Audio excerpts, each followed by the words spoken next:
Good morning, everyone, and welcome to the classiest place on earth. Wow, that's green. Get out of here. Get out of here. Twitch is twitching, my dudes. I apologize if Twitch is being kind of a fuck right now. Okay, you can hear me? Cool. Twitch, literally, chat wasn't loading. I don't have any answers. I guess it's being kind of weird today. I don't know. I tweeted to see if it was just me. I literally chat like I had it on my phone. I could see chat and everything, but it wouldn't load on my PC. I just restarted all my browsers and they're fine now. But hello, good morning. Twitch, can you calm the fuck down? Oh, I know. Actually, I literally did that. When I got my new phone, Nick. I actually called my mom and was like, "Do I sound good now?" Because my old phone apparently I sounded terrible. Isn't Twitch weird most days? I mean, yeah. Honestly, there's like it feels like they're just constantly trying to add new shit. Like every day I log in, I swear there's some pop up on my dashboard that's like, "Oh, look, a new something."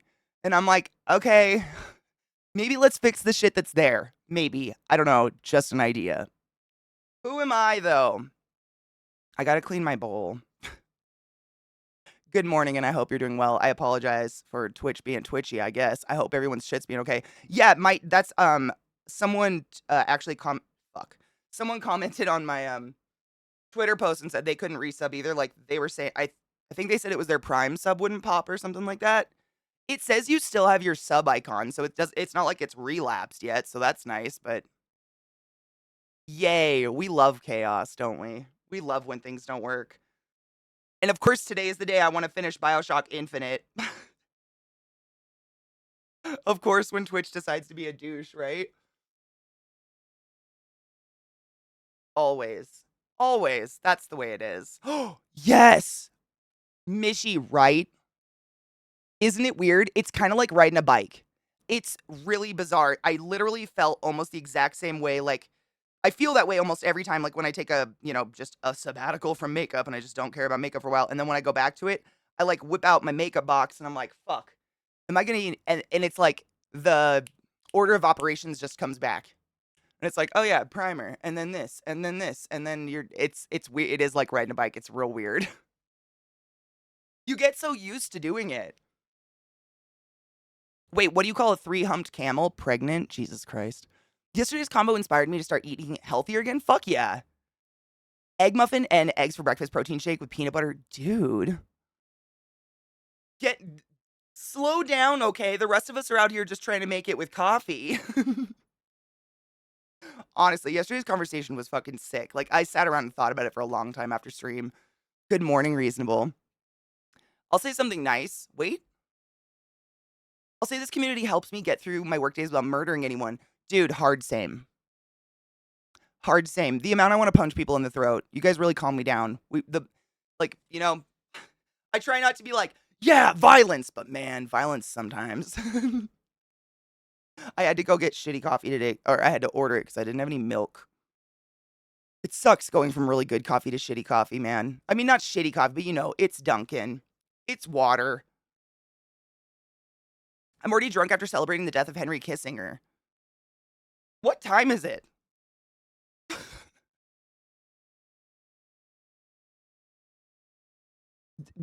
Take care of yourself. I'm all about celebrating, but be safe. How did he die? He was 100. Jesus Christ. Wow, what an old fuck. I didn't even hear. I had to Google. I didn't even hear he died. Damn. What an old fuck.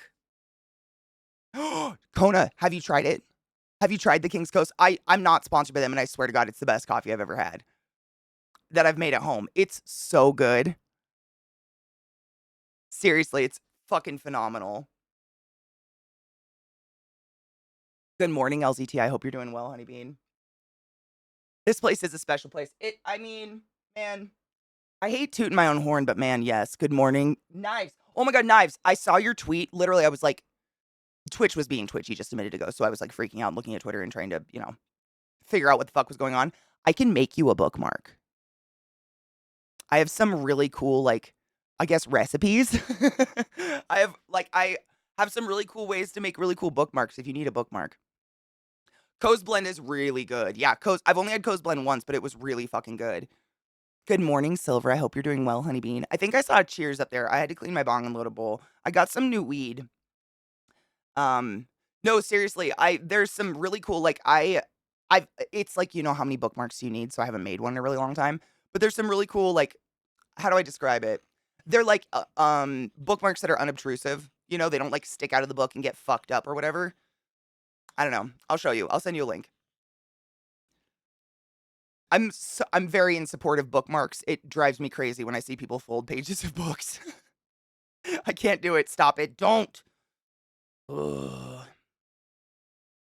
Yeah, fuck that Kissinger guy. Dude, 100, man. How come the old nasty ones live forever? Is that just a thing? Nah, you roast your own coffee. So seriously, is it better? Or is it just like kind of a ceremonial thing like growing your own weed? I need to burp my weed today. The good die young. What is that? Veggie, it sounds nasty. We used to say that like about one of my grandmas. One of my grandmas we literally called Grandma Grump. Like she was just a bitch. She would call me fat all the time and like she was just a cunt. Like everybody, she was just a mean grandma. But we used to joke about that. Like she's gonna be the grandma that lasts forever because she's mean, and she did. Page folders. Why? I can't. It drives me crazy. It's so easy to make a bookmark. I mean, literally, I've used a post-it note, but there are some really cool ways to make bookmarks that are neat. There's one I have where it's like a butterfly that folds out in the page, but it doesn't stick out. I don't know. It's hard to explain. I'll send you a link to it. You're the only person who calls me Honeybean. I kind of love that. I've honestly, like, to this day, I don't know where I came up with Honeybean. I don't think it came from anything. Like, I just started saying it 8 years ago and it stuck. I don't know where it came from though. Like, I don't want to claim I made up if I stole it from somebody, you know? It's paper knives. Shut up. Do you have any idea how much crafting supplies I have and want and need to get the fuck out of my house? It's ridiculous. Like I think this is a common crafter thing, but you just hoard. I have everything. I have every like craft thing you could think of. It's ridiculous. Cuz it's like when you need something, you can't just buy one, you got to buy a pack. I guess. I think that's why it ends up a lot. At least you use a fucking bookmark. Seriously? Don't abuse books. I can't stand when people abuse books. It's fucking paper, man. Dude, right? And that's the thing. Like there's a lot of Etsy's great, but a lot of it is like aesthetically whatever. It's an aesthetic they're fitting, so they try to make them like fancier than more than functional, I guess. Excuse me.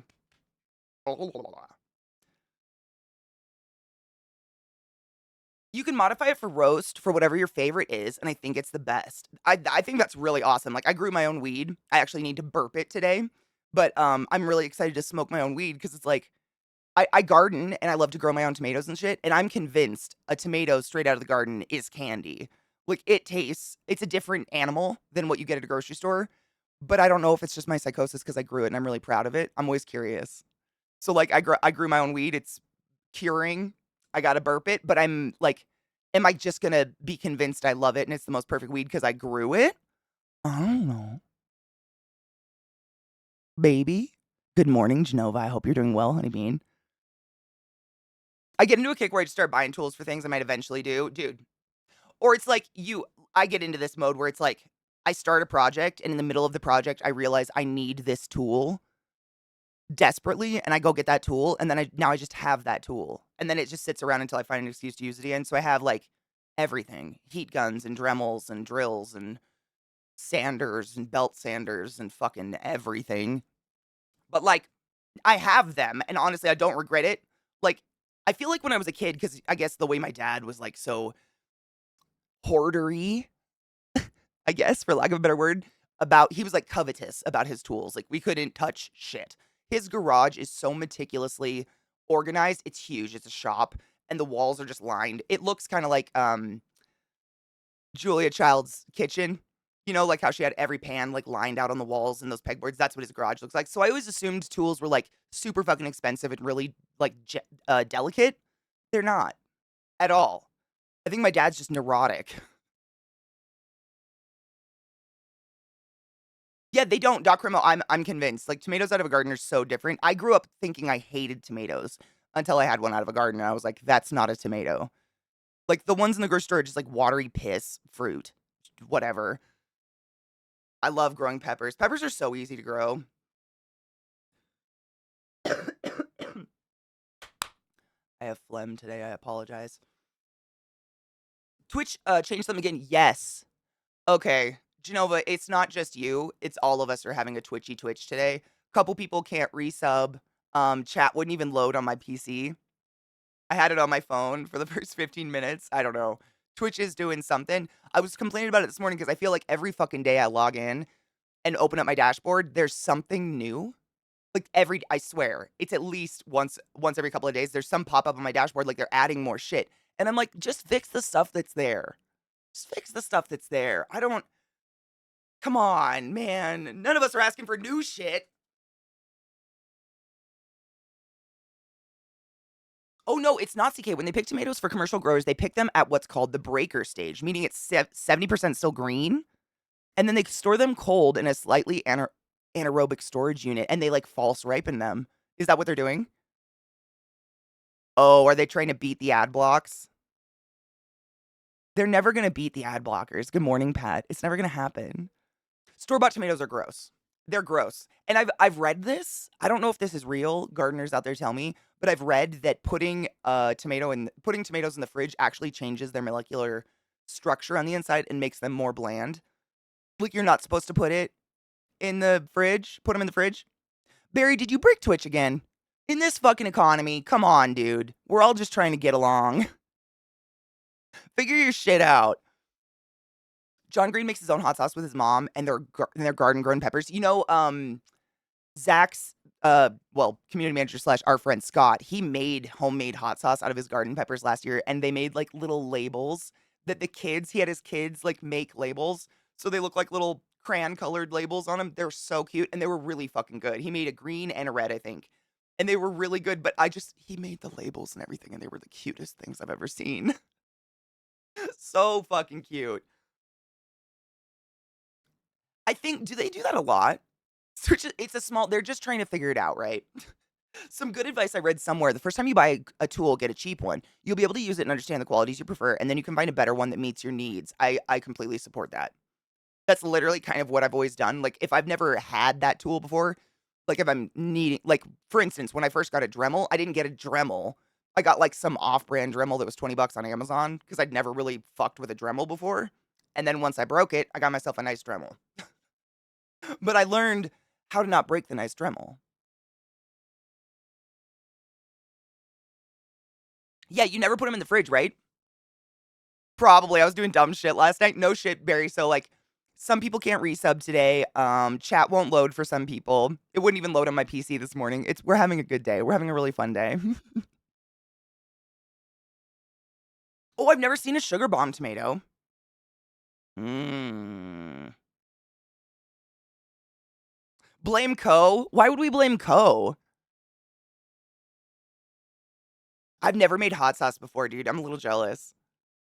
Because oh my god, that's so cute, Rage. That makes me happy. They add ethylene gas to ripen them when they need to.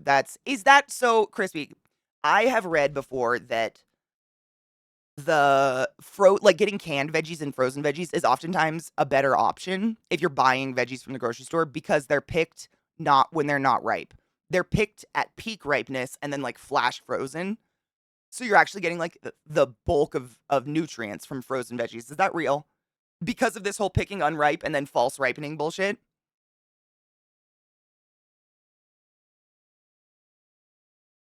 Dude, I love Harbor Freight. Honestly, when I worked at Lowe's, we had a Harbor Freight across the street and I would send people there.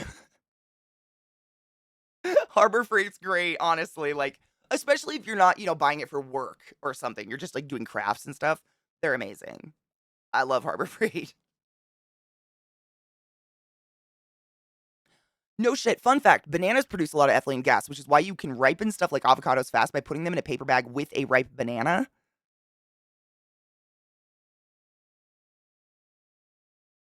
That's hot fruit magic. I don't know how I feel about that. That's kind of wild.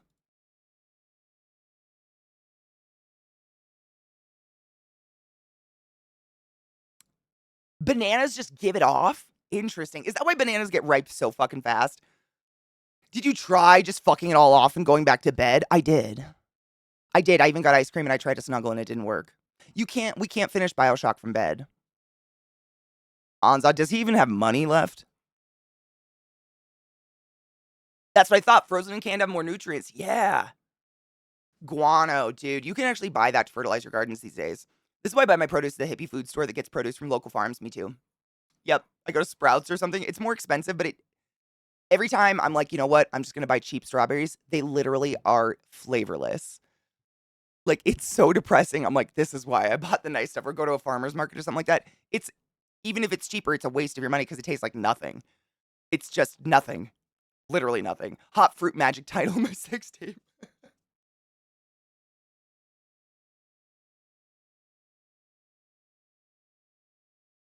Oh, apples give it off too. So that's interesting. How come apples can like last all winter? How come apples like literally don't go bad for so long? It's amazing how much we fucked up fruit. It's all meant to look good, but the taste gets blander and blander. You know how candy bananas taste? That's supposedly how real bananas used to taste. Yes. I was taught that. We actually, when I was in college, oh, my voice every day, I swear to God, it just decides to poop out. When I was in college, we got to, I don't remember what class it was, some chemistry class, but we got to create smells, I guess you would say. And it was like a mystery. You know, we were given the lab, and you would know you succeeded by what your potion smelled like, for lack of a better word. And I fuck you not, the entire lab. It was like everybody, I swear to God, everybody finished their fucking experiment at the same time, which is crazy. Normally you have like a 4 to 6 hour lab and people are filtering in and out all day. Everybody finished at the same time. And it was like the entire lab just smelled like banana Laffy Taffy. Like the most nauseatingly strong banana. Why is this happening? Banana Laffy Taffy smell was like in your nose, in your face, in your mouth, and I couldn't get rid of it. And my teacher was laughing. My professor actually was named Professor Smirnov, no joke, and he was super Russian. And he was laughing hysterically because we were all like eyes watering from it. And then he told us that's actually what real bananas used to smell like. Weird. All fruits and veggies give it off. Bananas and apples just give it off more. Interesting. A Loznay vibrator here tipped $5. Twitch be twitching. Thank you. Your username is beautiful.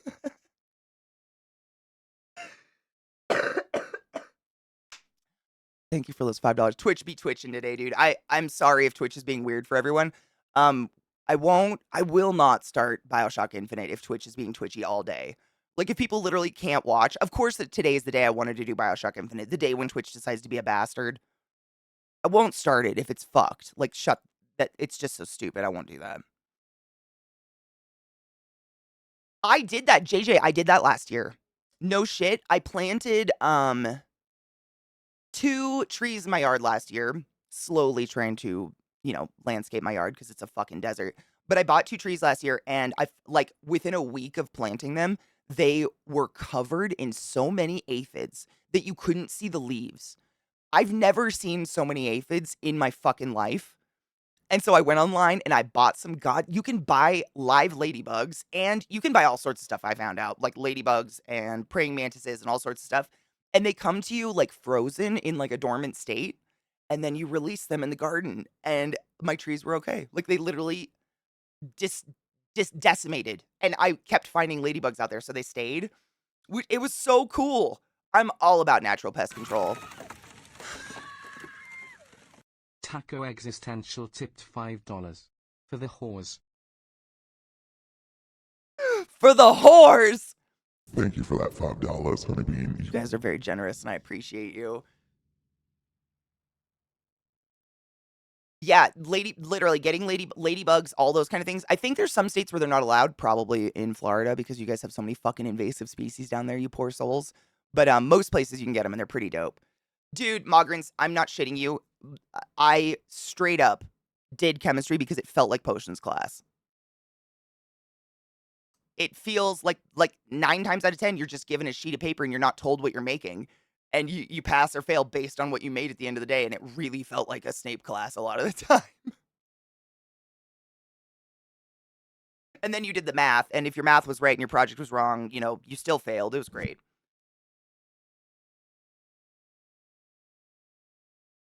And it's less Kona, and that's the thing. If you find good places, it's not more expensive. It is a little bug army. It's great. Wait, apples are improving. Tomatoes are getting worse. Really? For apples, once they get cold, they stop ripening, and they still keep their flavor for the most part. So, another question. I'm sorry. This is really interesting to me. So, I've read that in inorganic apples, they actually coat them in a wax that protects them, but organic apples, they don't. Do organic apples last just as long? I don't know. The bread of bananas that the flavor's created off of no longer exists. No shit. It went extinct due to a blight, if memory serves me right. I would believe it. And then haven't we basically, like, because we hybrid bananas to be this one banana, there's like no bananas left. Like it's the only banana or something like that. We fucked bananas somehow. I remember reading about it. Wait, Shibari pig? Yes. Twitch, it ain't even 420 and you're fucking blazed. I know. Jesus. I buy them, wake them up, put 'em in my underwear. Feels good, bro. Do they crawl up your bum bum, though? Oh my god, Uki, did I ever tell you I saw the coolest, like, garden setup one time on Pinterest or something like that? These people had chickens and ducks, and what they did was they had their garden, and then they built, like, a chicken wire tunnel around the perimeter of the garden. So it was, like, just like a whoop, like a half circle of chicken wire that the chickens and ducks could go through, and then it had, like, a little tunnel that led back to their chicken house. And so the chickens and ducks would just walk this tunnel all day and eat bugs, and it was literally pest control. Like, they prevented almost all the pests from getting in the garden. It was genius. It was one of the coolest things I've ever seen. Chickens, yeah, they're really fucking helpful. I like that I walked in you saying that chemistry was a potions class because that is 99.9% why I like chemistry and absorb knowledge. Same. It felt like magic. You're mixing all this shit and suddenly you have caffeine or ice or, banana flavor. They do. Organic apples do, I think. I have apples from when we went apple picking in, like, October, and they're fine. I have apples from, like, August, and they're fine. That's why I was curious. It's crazy how long they last. Oh, my Shibari pig! Oh my god. I thought I missed a conversation. Yep. That's actually was custom designed for me by a good friend. All those little alerts that are like the little, creepy guys that drop down, those were all custom designed for me by my friend Mickey, and they're fucking beautiful. But yeah, we sat around for a long time trying to come up with ideas for it. And I don't even know how we came up with Shibari Pig, to be honest. I think honestly it started as Spider Pig. Like I was like, oh, let's do a Spider Pig that drops from the ceiling. And then we were like, but what if it was a Shibari Pig? Cause I'm a child. Heritage apples last longer. Oh, maybe that's why. I get like heirloom apples because they taste so much better. My family are basically all farmers except me. Apples wax themselves naturally. If you have organic apples in a dark space, they end up developing a somewhat slippery wax film on themselves to prevent something, right? And I don't know if I watched a thing on it years ago or I read about it, but like inorganic apples, when they go through like processing and get cleaned, the heat process like melts the natural wax off, so it has to be reapplied. Like inorganic apples have like like a wax on them that's not natural, right? Tell me if I'm wrong. I read this so many years ago, I really don't remember. That sun is so bright. Jesus Christ. Gross, Michael bananas aren't extinct. They just aren't able to be grown commercially in the main producing countries because of a blight called Panama disease. Oh, so it was a blight. As for bananas, most of what you find in the US is a type called Cavendish bananas. Comes from a particularly storm-resistant banana plant. Interesting. So we fucked them. Good morning, Crispy. Good job, Crispy. And other, The chickens get so chunky in the spring and summer, they roam around all day and just get fat off bugs. Yep, and I bet their yolks are orange.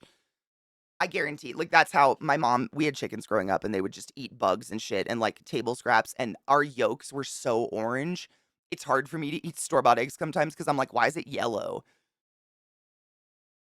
Shibari pig is spider pig after dark. I love that. Amen. Oh, I was packing a bowl. There was a cheers, sorry. Space cadet in the morning.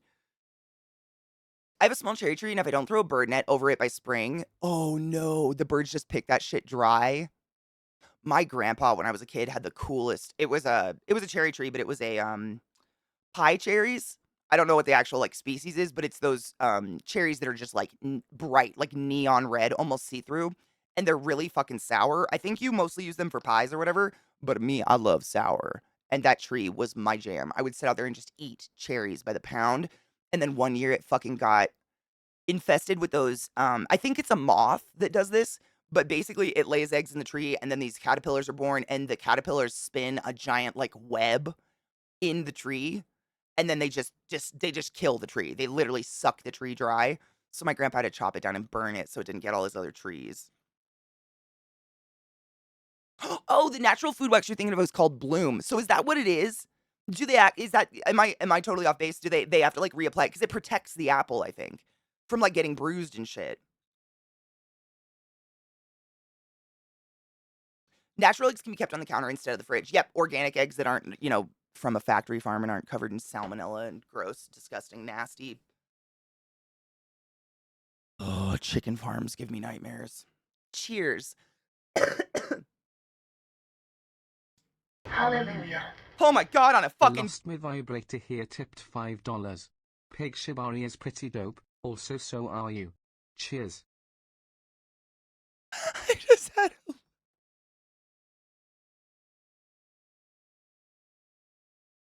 just had a little coronary. It's okay.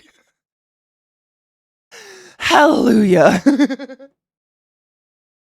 I know. No shit. This is one of the best usernames ever. Thank you so much for your generosity. I fucking appreciate you. Cheers. I know, that scared the shit out of me.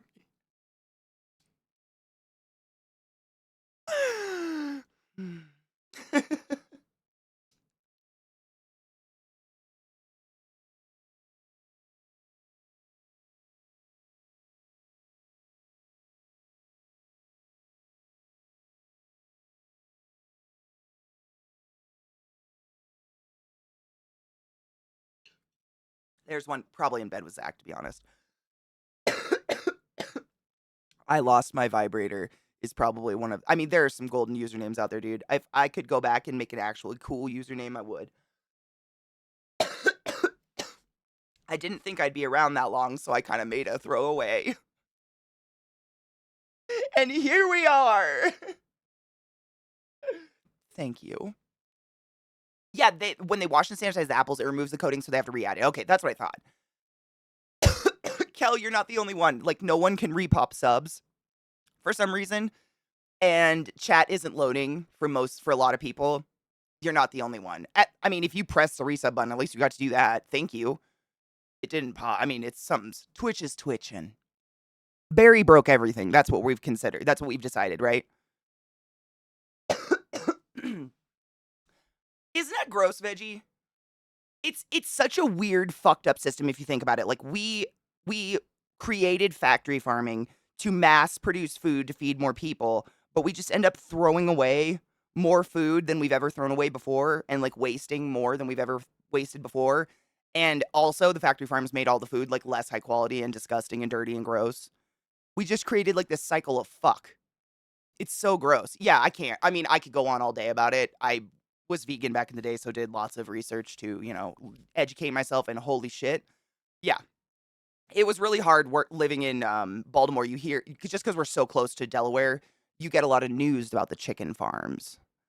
Tyson is in Delaware, if I'm not incorrect on that one. Tyson Chicken, and it's one of the notoriously like worst. It's horrific. It's just we won't go there because animal torture just doesn't really get me off first thing in the morning, but it's pretty fucked up. Apples and humans are very much alike. We both get oily, waxy, but we often wash ourselves and have to apply artificial wax. Oh my god.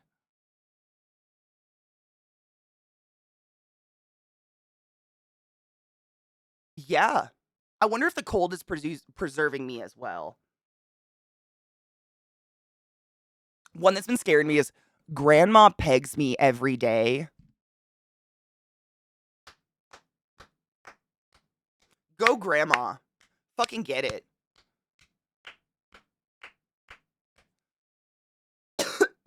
I love that. To quote Bourdain, once you've been to Cambodia, you'll never stop wanting to beat Henry Kissinger to death with your bare hands. Amen, hallelujah, and cheers to that. Cheers to losing a great man like Anthony Bourdain, and cheers to... Is losing the word? Shaking a flea?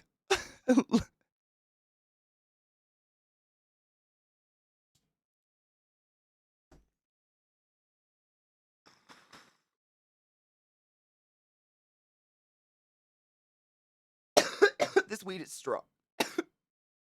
Yeah, sloughed, maybe? Yeah. Beat the infection, maybe? Ridding oneself of a war criminal. I like that. Yeah, I like that.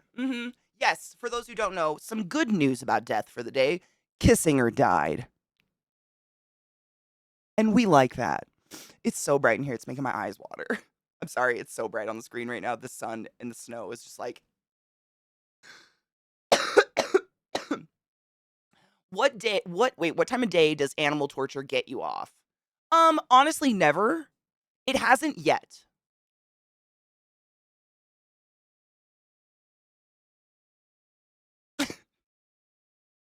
Not yet. They also mixed it in to make it whiter. Oh my god, yeah, bread used to have plaster in it. I love watching historical, like, documentaries and shit, like, the shit that used to be on the History Channel but is now just on YouTube. But the history of the Victorian era and the Edwardian era specifically, worse fucked. It was so fucked. Like, people were so obsessed with being clean, but also eating plaster of Paris in their bread because it made it whiter. Like, they had an obsession with white bread. And in order to make it white, they would add plaster. And I mean, I watched a show where they actually, like, followed a recipe for the way bread was made back then with the plaster. And it is quite literally hard as a rock. How they chewed it, I don't know. It's nasty. Oh, wait, you have to meet a new ENT? Why do you have to meet a new ENT? What's with the new ENT? The fuck? I know. Well, Knives, we were saying that first thing this morning when I went live when someone said that Kissinger's finally fucking dead. I was like, how is it that the fucking evil motherfuckers live forever? Murphy, good morning. Wait, who has recommendations for things to do in BKK Chiang Mai? Oh my god. Chiang Mai? You're going to Chiang Mai for real? Like when? Do it all. All of it? Passion fruit smoothie, play with baby elephants, go to the giant jade Buddha temple. Do it all. You leave in 2 weeks. Okay, I don't know if 2 weeks is enough warning, enough like leeway. However, Chiang Mai is where they have the elephant refuge. The people of Chiang Mai care for and protect the elephants that just naturally live in the forest, in the jungles there. It's not one of the creepy places where they like have you ride elephants and hit them with hooks and shit. We do not support that. No shade if you've accidentally done that. None of us knew about this until like 10 years ago or whatever. But these people protect them. So they're still wild elephants, but you can pay to go up into the mountains and swim in the river and bathe with the elephants and make them a giant medicine ball and learn all about them and hang out with them literally for 12 hours. And it just goes to supporting these people who protect them. It was one of the most life-altering... I mean, a baby elephant just, like, rubbed on me like a cat. Because it wanted to. Like a wild one, you know what I'm saying? It was fucking incredible. You do? Oh my god, you're gonna do it? Oh my god, yes. Okay, you're doing... Yes.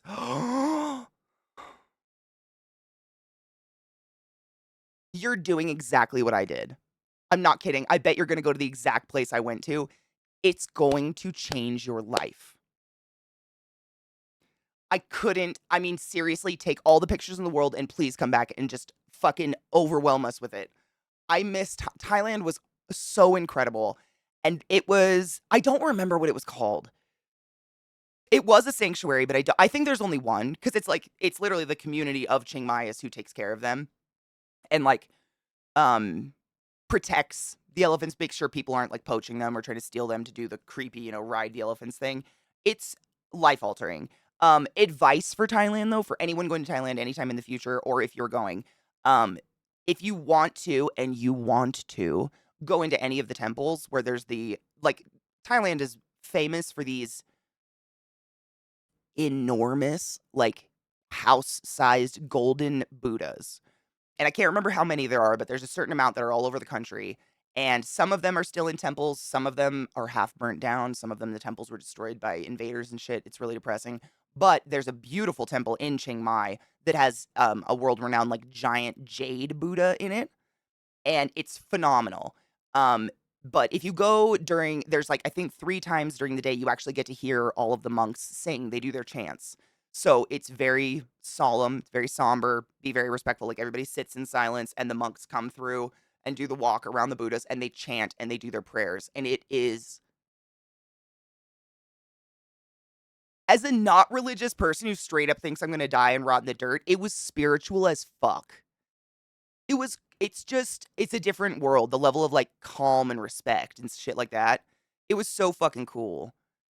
It's literally so Chiang Mai itself is a super, super small town. It's basically one road is Chiang Mai.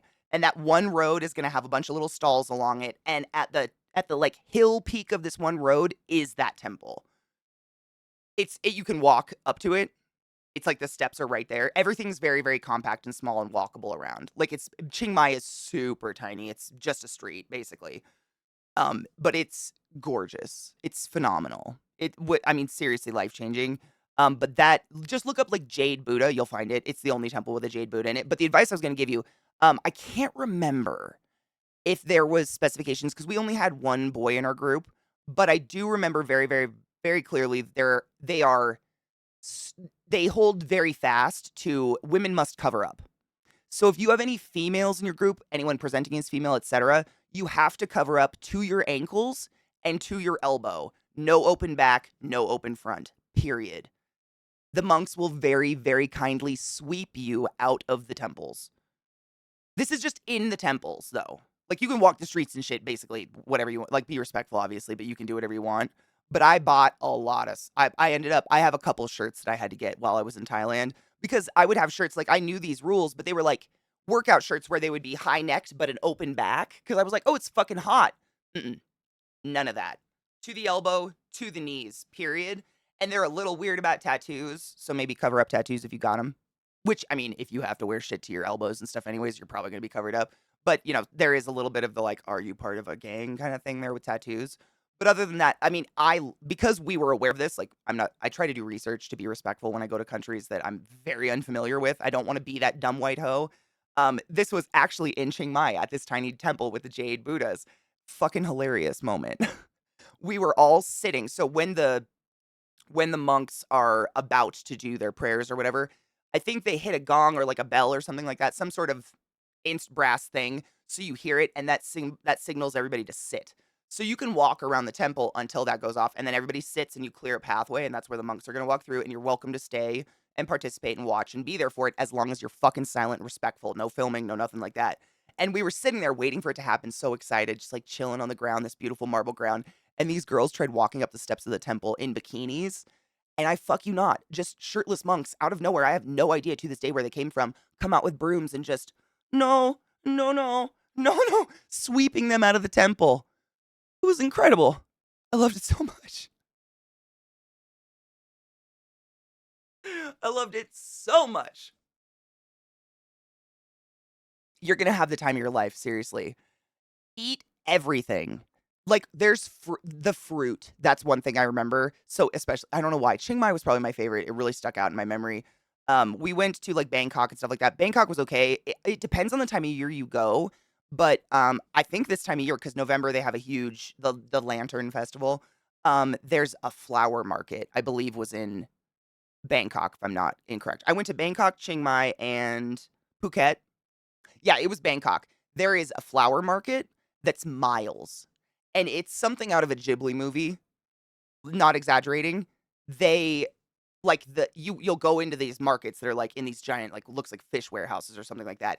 And I fuck you not, it is so dense with flowers and plants and banana leaves and shit. You feel like you're in a jungle.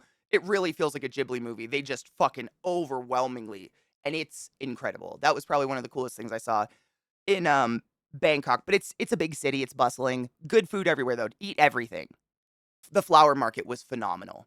I mean, if you picture like, Spirited Away with the food and everything, that's what it reminded me of. Just like everything was huge and there was so much of it. Just, I mean, you could literally buy a bag that was probably 3 of me big, like standing next to each other, 6 foot tall and however wide I am. 3 of me, you could buy a bag of that of just like these orange flowers that people then string together and make decorations and shit with for $5 or whatever the bot was, because bot is so cheap. It's that, and they go to the ceiling of these warehouses. It was just incredible. That was really really cool. Um, but Chiang Mai was phenomenal. There's everywhere you go, there's smoothie stands everywhere, just like little people with like a little table and a fucking and a blender, and they just have stacks of fresh fruit. I highly advise getting a passion fruit smoothie at every fucking chance you can. Oh my god. I'd never had passion fruit before in my fucking life, and I just crave it now. Like it's 35 to a dollar. It was 30 to a dollar when I was there, so it hasn't changed very much at all. Yep, 35. So it was 30 bought to a dollar when I was there. Not much difference. Yeah. It's crazy. The flower market was fucking, and it was like it wasn't just flowers because it was, I can't remember. It's not a New Year's celebration, but it's I can't remember what the celebration's called where they do the Lantern Festival in November. But they have moon cakes everywhere. And they are the most intricately beautiful stamped moon cakes. That's what they're called, right? Moon cakes? It's like mochi, and then they'll sometimes have, lotus flower in them or bean paste or something in the middle. And they're usually like stamped with a really cool, like the family's, sigil, I don't know, something on them, but they'll just have like walls of them because these families have been, an entire family will sit and make them for 7 weeks for this one night of the celebration. It's fucking wild.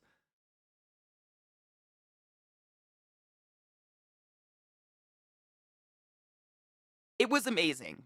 Everything in Thailand is so colorful and everyone's so nice and just like smiley and happy and friendly. Kona, it's crazy. When I first started traveling, I too was kind of like, should I, good morning, Erican, should I learn the languages? Like, do I need to learn the languages of countries I'm going to? Is that something? Because I think the first like big international trip I ever did, aside from Mexico, was Greece, which isn't a massively English speaking country. Like they're okay with it, kind of like our country is like okay with Spanish. But it's not major. I have never ever ever run into an issue where communication was the end all be all. People are so kind. If you think about it, you as an American who speaks English, if someone comes up to you and desperately is trying to communicate but they don't know very good English, are you going to be a douche and like laugh at them and walk away and not help this person, or are you going to do everything in your fucking power to help this person? I put myself in that spot. I would do everything. I'd start writing, we'd start doing body language, and that's exactly how it's been everywhere I've been in the country, in the world, where I run into a situation where I need to communicate with someone that doesn't speak English. Body language, man. Body language, smiling and laughing will always get you somewhere. Seriously, I don't know what it is, but you just end up laughing. I still don't know what that person said, but I get what I need to get. Somehow we've communicated because we're laughing and we're drawing pictures on paper together. Like we're all just people. Everyone's just a people. You know what I mean? We're all just trying to people, and at the end of the day, it's hilarious that we are the same fucking species. We're looking at each other and we cannot talk. And it's mind-boggling, and you just gotta laugh. There's nothing else you can do about it. But honestly, everywhere I've been in the world, I kind of start to pick up a little bit of the language just by being like inundated in it. It's sink or swim. You're just kind of overwhelmed with it because everything is in a different language or a different alphabet or something like that. But I would highly like don't let language barriers be your one thing that prevents you from traveling, because I swear to God it will never be a problem ever.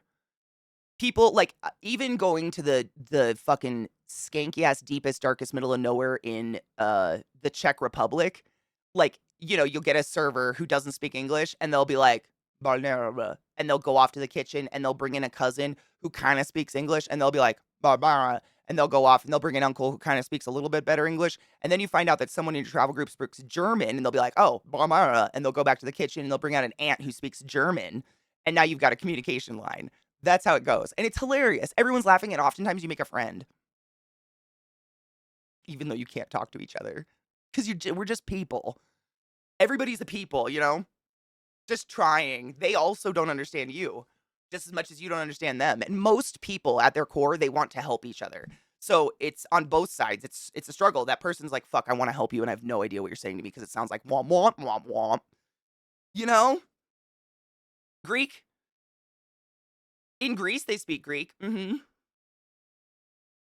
I picked up a little bit of it there, but I can say like Ifaristo, and Pakala, what is it? Ifaristo, and I can say please and thank you. But Greek, honestly, Greek was a little bit easier for me because I took Russian in college and they use a similar alphabet. They both use the Cyrillic alphabet, pronounced differently in certain cases, but it was, you know, it's kind of like looking at Spanish. It's like you'll see the same letter, but you know it's Spanish, therefore it is probably pronounced differently. It's kind of like looking at that. Like, I'd look at it and be like, I know what that letter means, and I know what the sound it is in Russian. It's probably pronounced differently here because that doesn't make sense. Like, you kind of just start to piece it together a little bit. Because you have to. Dude, right? Go get them lessons. Dude, I met Bloody after I went to Greece. How fucking ironic is that? Damn it. Damn it! And then someone draws a penis and you're both confused. Yoshi. I ever tell you about the hella gay hotel I stayed at in Greece that was covered in cocks?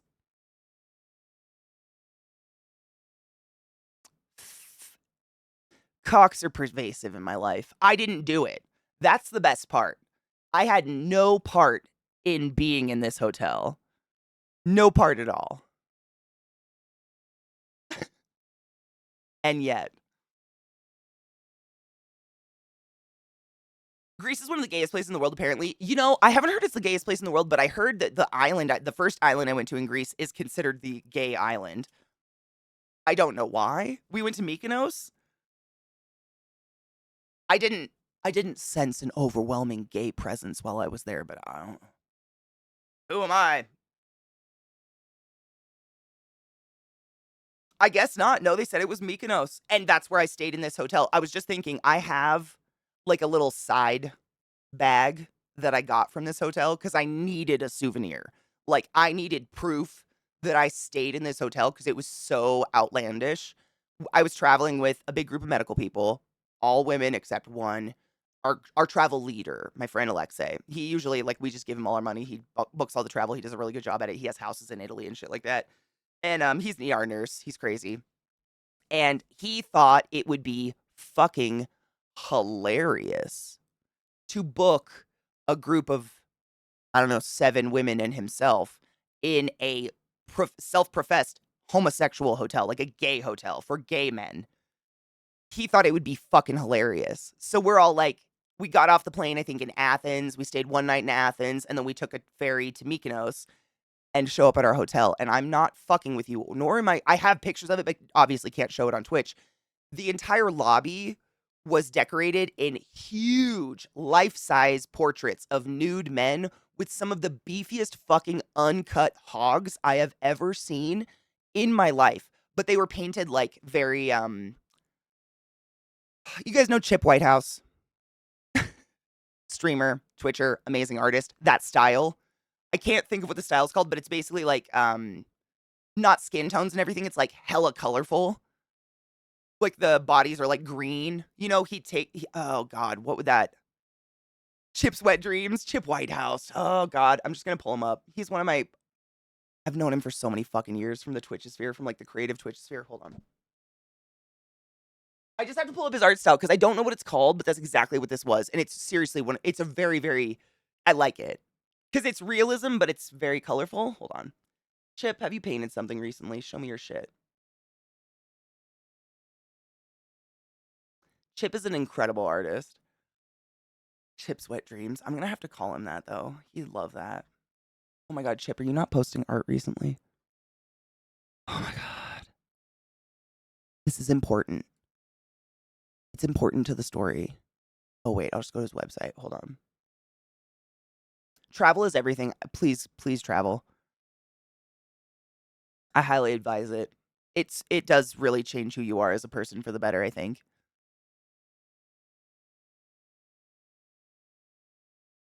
Stop.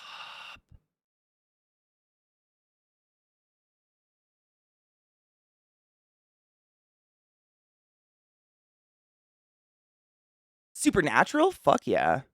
I mean, that's kind of cool. Dude, Chip is so talented. So this is a painting by Chip Whitehouse. It's honestly kind of like an honor to even say I know this person. He's so fucking talented. But you see what I mean when it's almost like surrealistic or like hyper. I don't. What would you call this style? All of his style is like this. Like he paints just with the colors of the wind. You know what I mean? He's literally fucking Pocahontas. He's so fucking talented. Oh yeah, Chip Whitehouse. I'll give you guys his shit. He's seriously. I wouldn't just. He's so fucking talented. This is what he does. This kind of stuff. He's just. There aren't words. Is it like abstract, Vissy? Is that what it is? Like it's so like hyper colorful and gorgeous and hyper realistic. I don't know. Like, look at that Rihanna. He's so fucking talented. But those life-size, big ol' huge canvases that lined the walls of this lobby for this hotel were huge paintings of nude men with enormous uncut dicks in this style. Just like super hyper realistic, really, really detailed, but super colorful. Yeah. And my sister and I were standing very close to one of the paintings, like staring at it. And I shit you not, this little Greek man with a side satchel walks up behind me and he's got, his aviators on and his half open shirt and he's tan as fuck. And he goes, "Do you like my art? It is realistic. I only paint what I see." And then he gave me a kiss on my cheek and walked away. But the hotel rooms were just stocked with lube, anal nitrate, poppers, and the like logo for the hotel is two men doing it in the butt. And so of course I had to buy a side satchel that literally had their logo on it, and I'm gonna go grab it on my break. I was gonna give you this. I was gonna give you chips. If you guys, like checking out cool artists, my friend Chip is pretty dang. I've known him for literally the extent of my Twitch career, and I don't want to talk about it. It's been a long time. But I have pictures of these paintings on my Facebook or something. I obviously cannot pull them up here. But it was amazing. It was, and like, see, we like check into the hotel. The rooms are fucking beautiful. Literally, you have this tiny little deck that looks out over the ocean because Mykonos is a pretty small island. It was something else. It's something out of a dream. And then the next morning we wake up and it's free breakfast every morning. Free breakfast. They have like an open spread of like homemade Greek atrocities that just are fucking phenomenal that you just go load yourself on by the pool.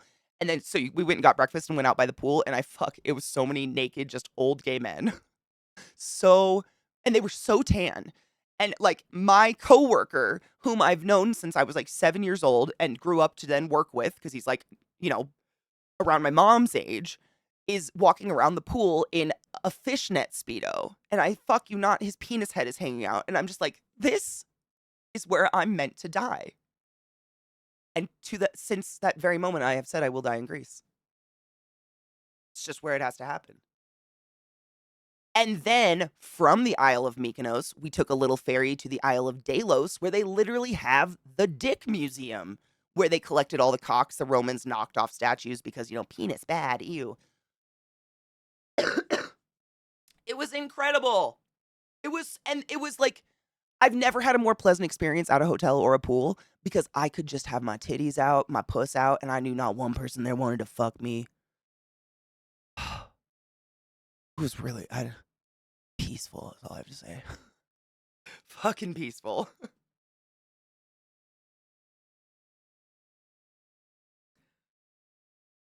Yes, Jack, let me make a note.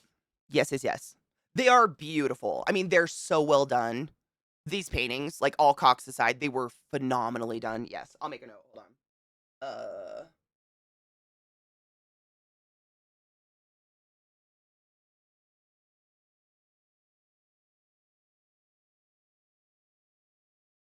Vissy, if I am not existentially broke, yes. That's the Greece is another cool place, kind of similar to Thailand, in that if you can afford to get there, it's relatively cheap once you get there. And sadly, it's because their economy is shit, but they love Americans rolling in with our big bucks because we'll just, I mean, you can go in and get a sapphire this big for $40. Jewelry's big there, and it's wild. And they love it. They love us because they are so, it's so, their economy is so fucking fucked right now. Yep, Argentina's another one. Yeah, absolutely. Greece is almost next door as a European. It felt very European, honestly. It felt very Mediterranean. It felt like being in like Italy, you know? Like more water, but it felt very Mediterranean.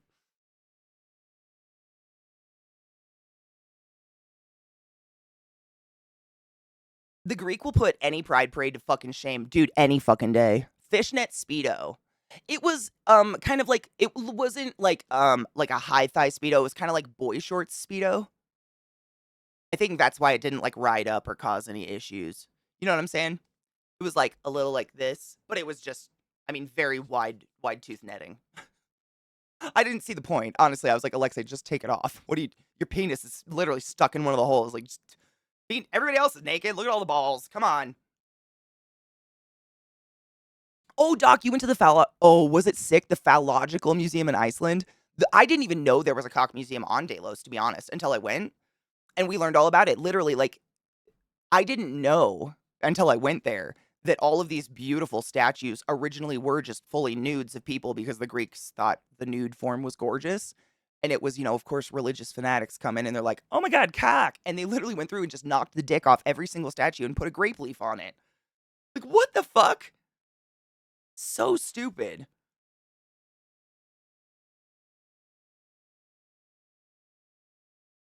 You know what I've noticed, Knives, which is, I don't know why. I don't know if it's just because I'm a big, dumb American and they smile at me or something, or they want my money, but every third world country I've ever been to, the people are so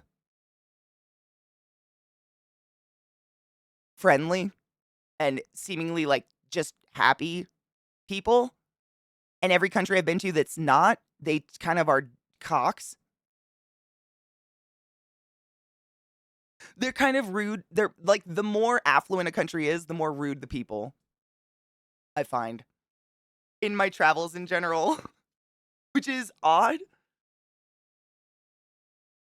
I don't know why though. Like Japan, yep, getting there is expensive, but the end's so weak it's good for foreigners. Yeah. That's a lot of the places I've been to have been that way. And I mean, it's like it's good for us. I try not to celebrate it though because those people are hurting. Oh wait, it was way overpriced. I had one. I had one at home. Touche on that one. I read a place where you can get 4 times the conversion rate if you go to a small hole in the wall conversion place.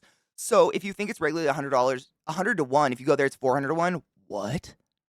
Make sure it's not like a murder palace or like, you know, what's that show? The movie, Hostel. Make sure it's not Hostel. It almost sounds too good to be true, Erican.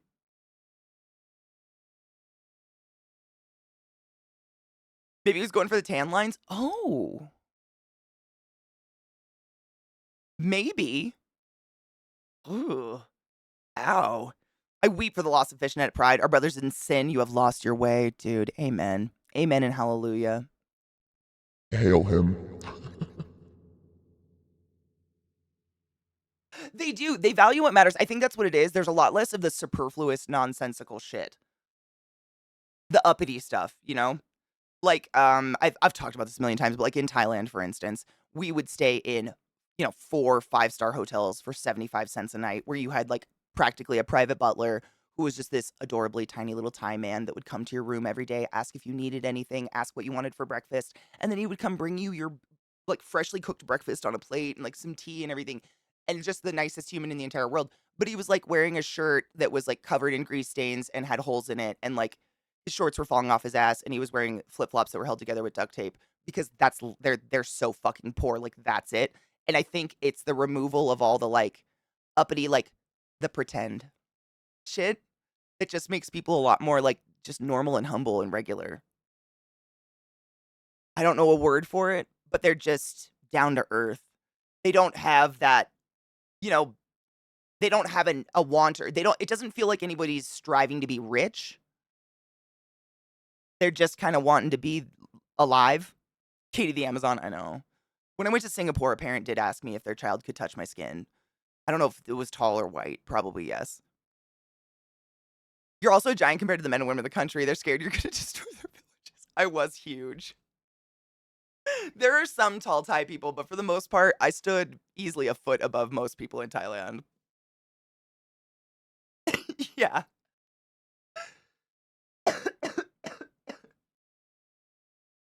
Oh, yeah. Zephyrus, did you so if you like history stuff, I'm sure you know about this, but very, very recently, they unearthed, um, a head, a statue head, a bust. I wanna say in Greece somewhere, and it actually still has the paint on it. It's not exactly the way it was, but it's enough of the minerals that they're able to, like, digitally recreate what it would have been painted like, and it, like, would have had, like, red hair, like, violet red, like, violently red hair. So fucking interesting. Yeah, all those statues were painted. So fucking weird. Oh, no shit, your family's from Argentina. They live in Buenos Aires. So I'll just roll in with a few grand and have them all tell me where to convert it. Dude, you have to eat all the steak. Isn't that like the steak land?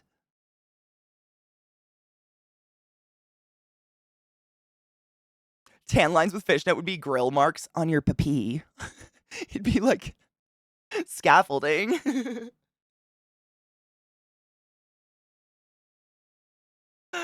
I feel like tan lines on my body last forever. I still have a tan line on my foot from like 2 years ago. I don't know why I absorb sun so much, but if I get a tan line 1 year, it's guaranteed gonna be there for like 3 years. It goes deep. It's been 17 years. Station, thank you so much for subbing the class, keeping the class alive, and giving an A. It's been so fucking long. We are old. I don't want to admit it, but I think we're at the point. I don't know. It's happening. It's happening. Saronlin, good morning, love. Kaiju, I am. Kaiju Katie, I think David said that one time. Yeah, it is. It's true. It isn't a penis anymore. It's a sausage with grill marks. And then when you get hard, like, would the tan line on your penis not match the tan line all over the rest of your... Oh my god. Would it be like one of those paintings where if you look at it long enough, an image starts to pop out? Because, I'm assuming you're getting the tan lines on a soft little peener, and then when it engorges, it's gonna, like, stretch out. You know what I'm saying? Like one of those fucking, like... Okay. Have I ever mentioned I've had penis envy my whole life? You guys have such a fun toy that I just will never even experience.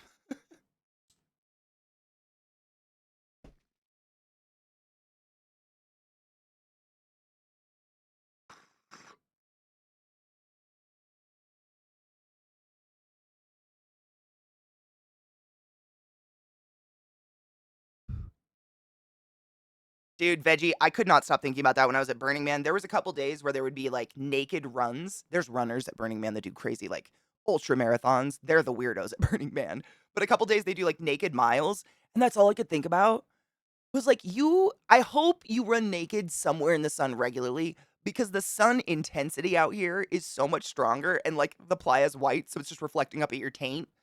Like, the burn?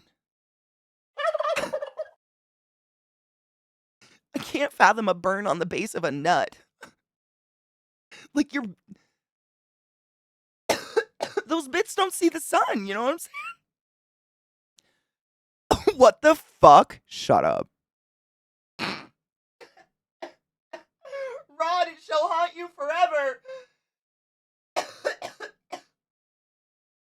Pat, thank you for gifting a tier 2. My grandma pegs me all day. My grandma pegs me all day. Welcome to the channel. Welcome to the stream. You're about wizard of the highest order. Go forth and be consensual in all the ways, because nothing in this world is sexy and pure sober consent. Thank you for being here. I appreciate you. So much sunscreen. But you're like, so think about it. You apply the sunscreen, but then you're running and you're sweating. So all the friction between your thighs and up in your no-nos, because you're naked, like, wouldn't that make all the sunscreen drip away pretty fucking fast and then just create, like, a slick layer of sweat that would then reflect the sun up at your no-nos, and then you just have, like, a really pink beehole? I don't know. Also, there were a few women who joined, and, like, I just cannot as a small boobed person, I can't get over I would be, like, staring because it literally looked like their tits were going to rip off their chest as they ran.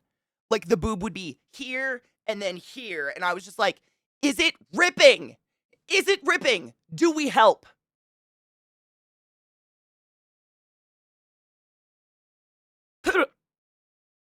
I don't know, but I've right, this like, that was my face. That was literally my face, like, at my camp because we were on the main drag, so all the runners would run past our camp, and I was just like,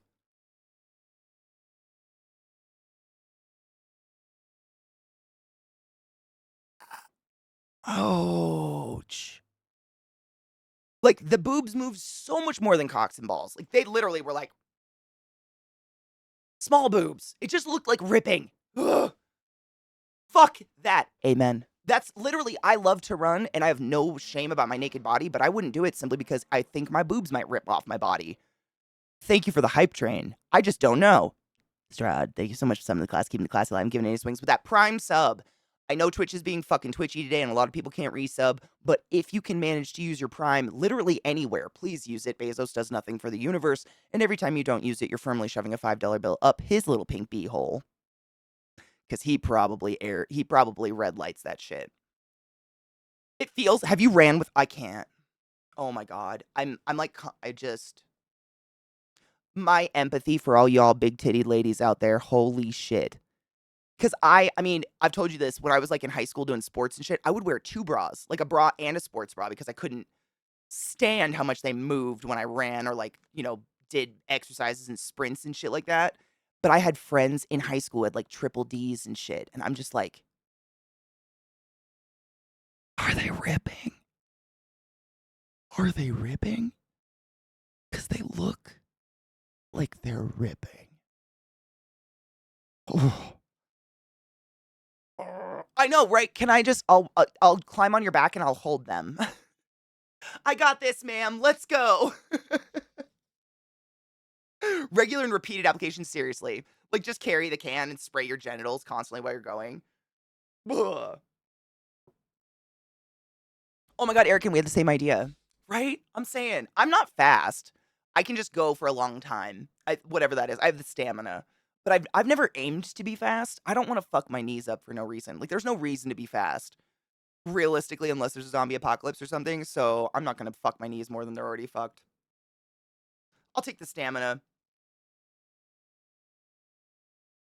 If your boobs were big, you'd have to worry about getting knocked out. I've thought about that as well. I didn't see anyone running who had like enormous titties, but even tiny titties look like they were about to knock them in the chin. I mean, titties do move a lot when gravity's involved. It was crazy. I didn't know. Wild. Wild. ADHD kicks in when the fur babies show up. Honestly, it's almost like I can focus better when I pet them. Is that weird? Like, it gives my hand something to do and think about. Does it make centrifugal force with huge tits if you just spin? I don't think anyone with huge tits would wanna do that because I imagine it'd be the same horrible ripping feeling. I don't know, I've never had them. I have moobs, and yes, they bounce and it can hurt. So, a lot of people get chafed nipples. Does that happen to y'all too? I don't think it has anything to do with boob size, whatever the fuck you wanna call your chesticles. I don't think it has anything to do with that. I think it's just friction. Here's my boy, it's a big yawn. He's such a cute boy. Alchemy, my love, how are you doing? I unmuted to enormous titties. We were just talking like when I was fucking at Burning Man Berry, like there was a lot of there's groups of runners out there, but they would have naked runs. And even tiny tittied ladies, I'd see it looked like their tits were going to rip off their chest. And it haunts me. It haunts me. I don't know. It looks so horribly painful. You don't have to be fast. You just can't be the slowest. Exactly. From what I've read,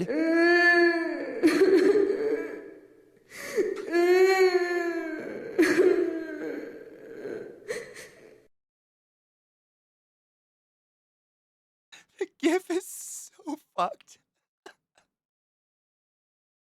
Thank you, Strahd, for the biddies, you generous fuck. I appreciate you. You had shaved nipples? I've never ever had that, but I think it's because I wear a sports like, I think if you wear a sports bra, you just don't get it. But I've known dudes who literally put Band-Aids on their nipples every single day when they run because they just will bleed. Bleeding nipples. Bloody nipples. Band name, calling it. Wait, without getting in too far, Diz put me in a Speedo for a cosplay. For a cosplay years ago for Colossalcon. Did tan nude a few times. Dick burn, shut up. Was it horrific?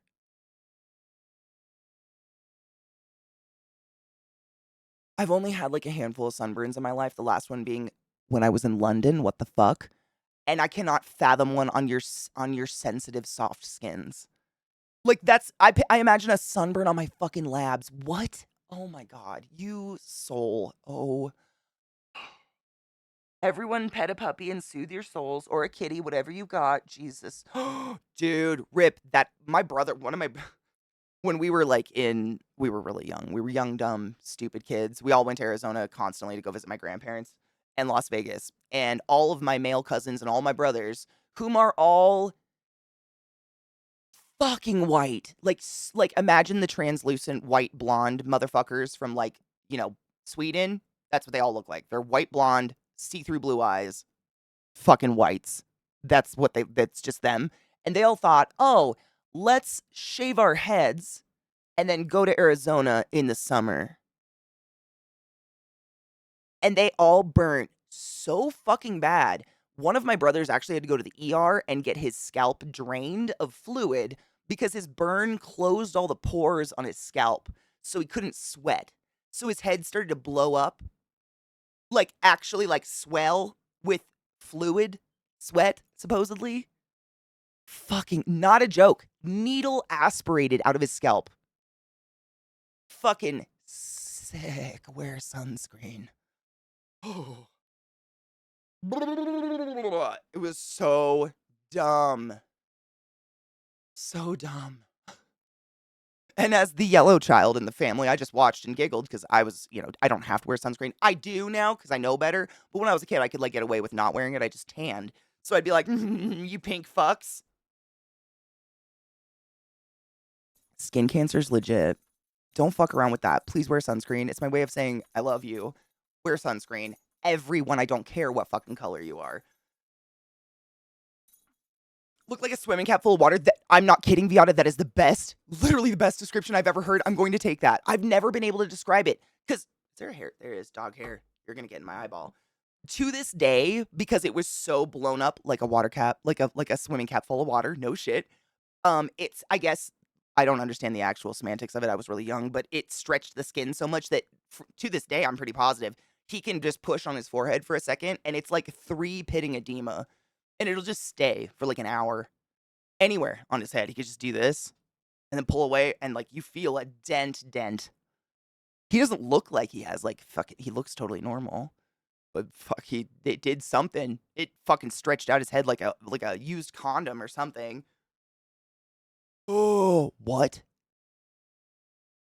You did that on 1/3 of your body, Glut? I'm so glad you're a nerd that stays inside. Hail being a shut-in. We will forever look young. And that gives me pleasure.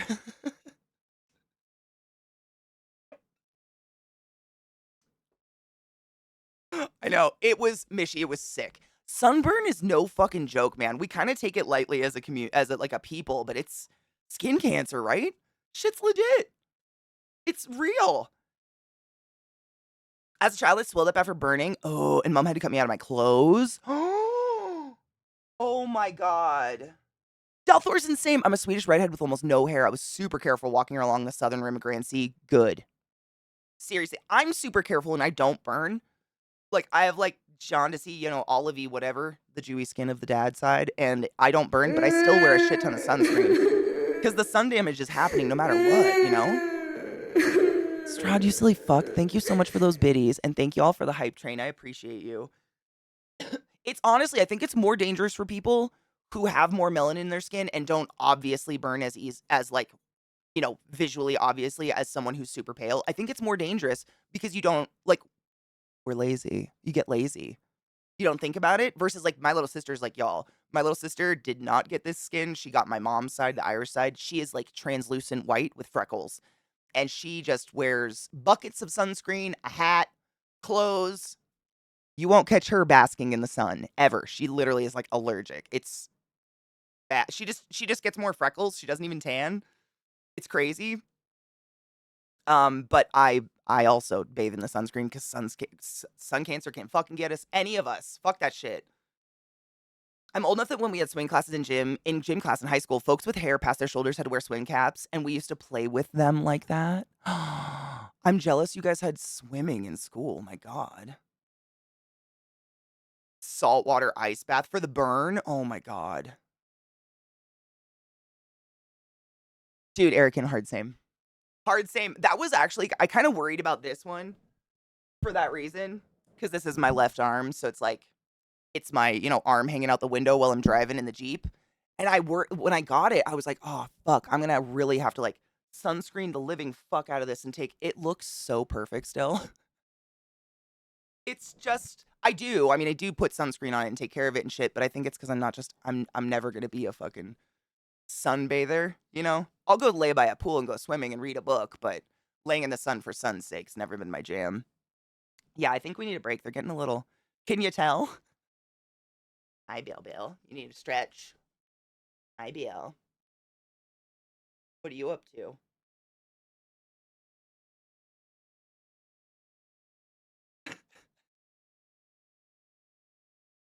It's my Jeep arm. It really is. I don't really find myself hanging my arm out the window literally any time of year here though, because it's either 0 degrees or 100. So why would the fuck would I have my window down? She did just fart at me. Did you know? Did you hear it? I can smell it. You smell like a toot. Do you want to go outside? You want to go potty? Or just burrow? I guess that's where we live now. She's smelling her own wasping fucking fart smell. Oh my God. Glut, what?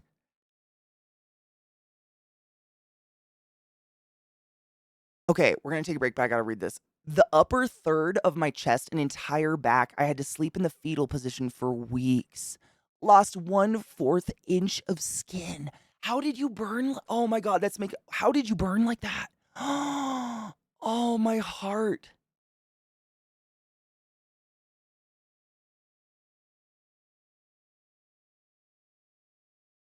Easy, good girl. Oh, yep. 12 hours at the beach while drinking will fucking do it. Yeah. Mm-hmm. The one horrific, I mean, in my opinion, the worst sunburn I've ever had in my entire life was drinking wine coolers on the beach and falling asleep on my stomach for like 2 hours. I was like an Oreo, just half death and half not. And I remember it was 4th of July and I slept on the beach, woke up, got ready to go out for the night to like go watch fireworks and shit like that. And we were walking around. We were at the Grand Coulee Dam. If you're a Washingtonian, you know. At the Grand Coulee Dam, it's like a big festival. They have like a laser show on the dam and shit like that. And we were walking around and strangers, like almost every stranger that saw me would go, "Oh, honey." And I was like, "Oh, fuck. It must be really bad, right?" And my friend Sarah I was with was like, "You look like a burn victim." Yep, it was the beach, right? Same, same, hard same this. Fuck it. Yeah, it was the one and only time, and it was so painful, and it was my ass and back of my body. So then the next day we had to ride in the car for 6 hours driving home. That was so bad. Yeah, you know it's bad when strangers go, "Oh, honey. Oh my God. Oh," and you see people like, "Oh, did you see?" You're like, "Oh no, something bad has happened." I don't have the flip-flop tan, unfortunately. I did the idiocy last summer of, buying slides. Honestly, because 'cause they're really good for, like, working in the garden and shit like that. They're waterproof, and they usually have a thicker sole. So now I have the fucking, like, 4-inch band across my foot. that'll be there for the next 4 years, which is great. Yep, same. It's just it's like the reflection off the water, the white sand, all of the combination of it just makes it fucking sun hell. We had a family reunion at Lake Austin one year. I got so sunburned on my ears and scalp, the only 2 places I forgot. Oh, your ears.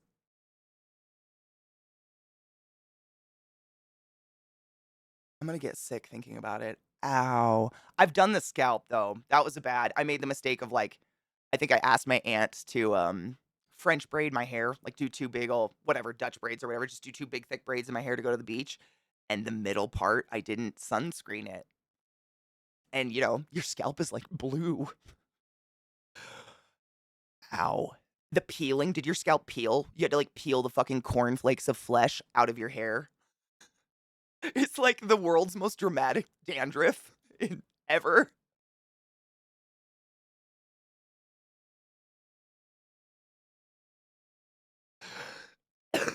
Yep. It was fucking horrific. I felt like I was like combing out ticks or something, but it was just like these like cornflakes of just the skin from the burn. It was so bad. Oh my god, your ears felt like crispy bacon. That's such a description. They've got to have more big grass hats like that, Glut. Those are smart, honestly. Wearing a hat at the beach is the smartest thing ever. I usually just wear a cap because my hair covers my neck, but yeah, it's smart. It just the sun. It's never gonna be good for you. My eternal conundrum that is that I love the water, love sailing, want to retire and live in a sailboat, but I literally have 2 colors, white and lobster. The sun hates me. Okay, I have a very like similar issue. I love the water. I love fishing. I love going out in boats. Beaches are beautiful, but the sun is the devil. And I think the devil lives in the water. I love the water, but I have like this existential fear that like the world's largest squid is going to grab my ankle, pull me down, and gnaw on me while I'm still alive in the deep, dark depths. And I would like to get over that. I know. You want to go up? You want to go outside? Look at her pretty eyes. She's so cute. Let's go outside. Okay. Let's take our first break of the day. Yeah. It's been a bit. Sure. I'm going to skip this song if you don't mind. It's just not my favorite.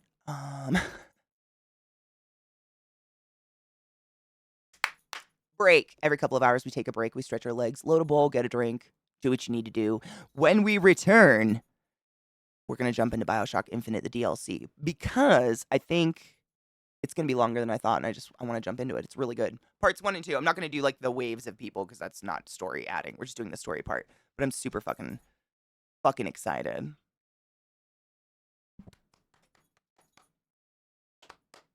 I'm really excited. I honestly, up until last night, I was thinking about it. I couldn't remember actually what the DLC was.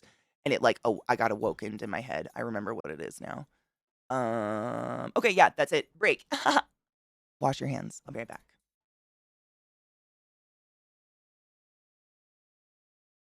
Welcome back, everybody. Fucking burr. Oh my god. The wind kicked up outside and it is cold. Eliza just texted me and said her dog Jake killed a possum last night and they had to take him to the vet at like 3 a.m. Which is so wild because I swear this morning I was just fed a crazy ass algorithm of a shit ton of possum stuff on Instagram. Fruit fly. Wild. Thank fuck though. I don't know if you guys knew this, but possums, as far as I know, they're like practically immune to rabies and limes, and they actually like each possum on average eats over 5,000 ticks a year, and they're like responsible for kind of helping keep tick populations down and keeping limes at a relatively low level. But their body temperature is so low they can't get rabies. It's fucking wild. Possums though. So at least Jake went after an animal that's not dirty, but ugh. Scary shit. Brr. Do all Katies fear the depths? Do they? Maybe. I mean, let's be real, Genova. People who don't fear the depths make me very nervous. Like, what makes you comfortable? Nothing about us should be down there. Everything down there has a better advantage at life. I mean, I respect it. It's beautiful. I don't fear it in a way of like destroy it, but like I'm not gonna. If you go deep enough, there's like a river at the bottom of the ocean. What the fuck? I don't want to be what? Yeah, there's a river of just like different water. What the fuck? The ocean is a scary place. Satan lives down there. I don't know. I love it. It's fascinating. I love to learn about it, but I want nothing to do with going in it. Because I'll get eaten. You know what I'm saying? I'm a meaty morsel. Did it kill the opossum or was it just playing dead? You know, I wondered that. I wonder if it actually killed it. Because they're pretty good. They actually do faint and play dead, right? It is. I know. I'm trying to think of other Katies I know and if they also fear the deep. I've never, I mean, aside from knives, though, I don't know anyone that's like, ooh, yay, Humboldt squids. So, but yeah, KPP and sharks, man, not a mix. I don't have like a, I'm more afraid of things with tentacles, I think. Sharks are horrifying, don't get me wrong. I ain't gonna go in a shark cage and fuck around with any. But the giant, like, I just, oh my God, even thinking about it makes my skin crawl. The idea of something like grabbing my foot and pulling, oh. Yeah, those things can fuck the fuck off. I'm all about the whale. Is it blue whales that eat them? Sperm whales? One of the big old not baleen whales, their main source of food is these giant squids. Like, go that whale. Yes. You go whale. You eat those fucks. They are, but I'm saying, even if a tentacle touched me, like if I, was out in the ocean, had to jump in the water to pee or something, get back, and it touched me, I would want death. I would pray for it. I can't emotionally survive that.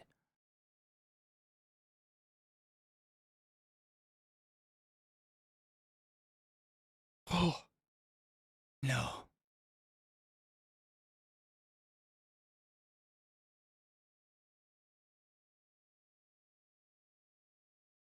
Nope, no hentai for me. Not into the tentacle thing. Nope, never really been there.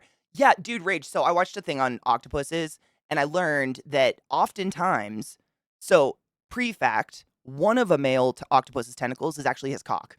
So, second fact, oftentimes they will just rip off their leg and throw it at a female and then swim away because she'll just eat them to consume their dick and eat their sperm and then use it to fertilize her inner eggs. Metal. Metal. No shit. Dis's assistant Katie is not a fan of deep water either.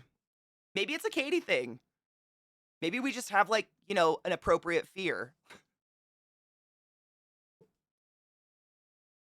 See, and that's the thing. That's why the deep water really scares me is that lack of light. Once you get deep enough in the water, the light can't reach there. So you can't see more than 4 feet in front of your face. Even though it's not really murky. Like that is horrifying. That's why you look down and there's probably lots of life beneath you in the deep water ocean, but you can't see it because there's no light down there. Fucking scary shit. And we're so dependent on that sense of sight and breathing, which we also can't do down there. Yeah, I can't. It's so. I grew up on a lake, man. I used to go swimming all the time. Like water itself doesn't scare me. It's when I cannot see the bottom. It's just I've gone snorkeling. Like I love to swim, but if I can't see the bottom, my brain, my imagination just goes fucking wild. And I can't because I know there's shit down there. I just can't see it. It bothers me. Ugh. Oh my God, Kona, when I was a kid, growing up in Eastern Washington, lots of lakes, tons of lakes everywhere. So we would just pick a lake on the weekends and go to the lake. There was this one, I think it was called Browns Lake or something like that was close to a bunch of my friends and they loved to go there. But the entire base, like the entire bottom of this lake was covered in like a very pillowy like layer of, I think it was, oh, what is it? It's like millweed or something like that. It's basically the reason why you have to like hose your boat off and sanitize your boat when you change it between lakes because this shit is noxious and goes rampant. But if you're, oh my God, my toes are curling thinking about it. If you touched the bottom of the lake, you would go down a foot in this stuff. It would go down, but not, you wouldn't go into it. It would sink like a pillow. But there was like turtles and stuff. It was like viney. I can't remember. It was on the tip of my tongue and then it went away. Strong currents. I was taken down by an undertow when I was like 4 years old. I still remember it. And I swear to you, the water was this high. They are creepy. Yeah. Undertows are fucking, I can't, it's milfoil. I think it's called milfoil. Milfoil is the name of it. And it's a horrible like knotted weed and it basically grows kind of like ivy or something, but across the bottom of lakes and blocks out any other life from growing, like any other plant from growing on the bottom, which like feeds other things, et cetera, et cetera. Milfoil, that's it. I think it's just one word, milfoil. I don't know. That could be a redneck word for a real plant, honestly. I'm being real. Grew up in the middle of nowhere. We got a lot of side names. It could not actually, but that's what everybody calls it. We got a lot of moms out there. I don't know. There's only two things to do: is drugs or fuck, man. The pressure also fucking horrifying. Yeah. Literally, here's my dick, go fuck yourself. And then they just go off and live their life. I mean, you wouldn't even have the kids. You're basically ripping your dick off just to live.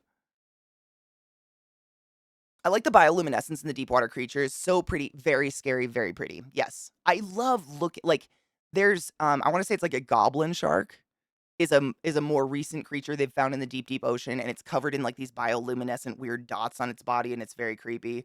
Just a couple weeks ago, actually, in stream, we went on a whole kick and learned all about electric eels. Also fucking horrifying creatures of the deep that I want nothing to do with. We learned that they hunt in packs. That's a nightmare. There's a lot of water creatures that's just like, I'm not gonna win there. I'm gonna not go. Yeah, they are a literal nightmare. And they're alive. And they're swimming around down there right now. Just, being little pelican fish or whatever the fuck they are. Yeah, I mean, it's almost like torturing myself a little bit, the amount that I love to learn about the deep ocean, like creepy shit living in the Mariana Trench and shit like that, because it just like enhances my imaginative fear of what's under my feet, what I can't see. But it's all pretty fascinating. Right? I'll take a lake or a river. Give me a nice river where I can see all the pretty river rocks. And not the potential of some dragon.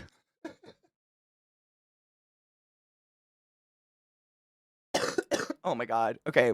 This is a goblin shark. For those that are unaware of this nightmare. Hold on. Do they have a picture of one actually swimming around? It looks like, God, they're so bad. Oh my god. Is it cruel to show all of you? Do you want to see this? Nightmare of the deep ocean. We've been cleansed. We're better now.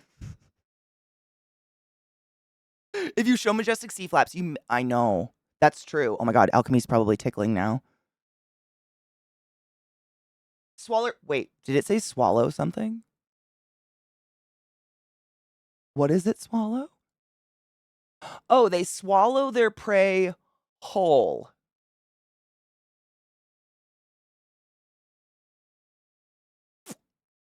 Do I Google how big they get, or do I just let my brain go?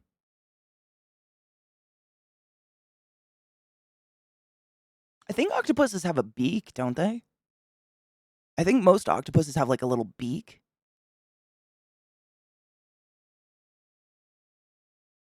Let it go, let it go. Can I be swallowed by a Dumbo octopus?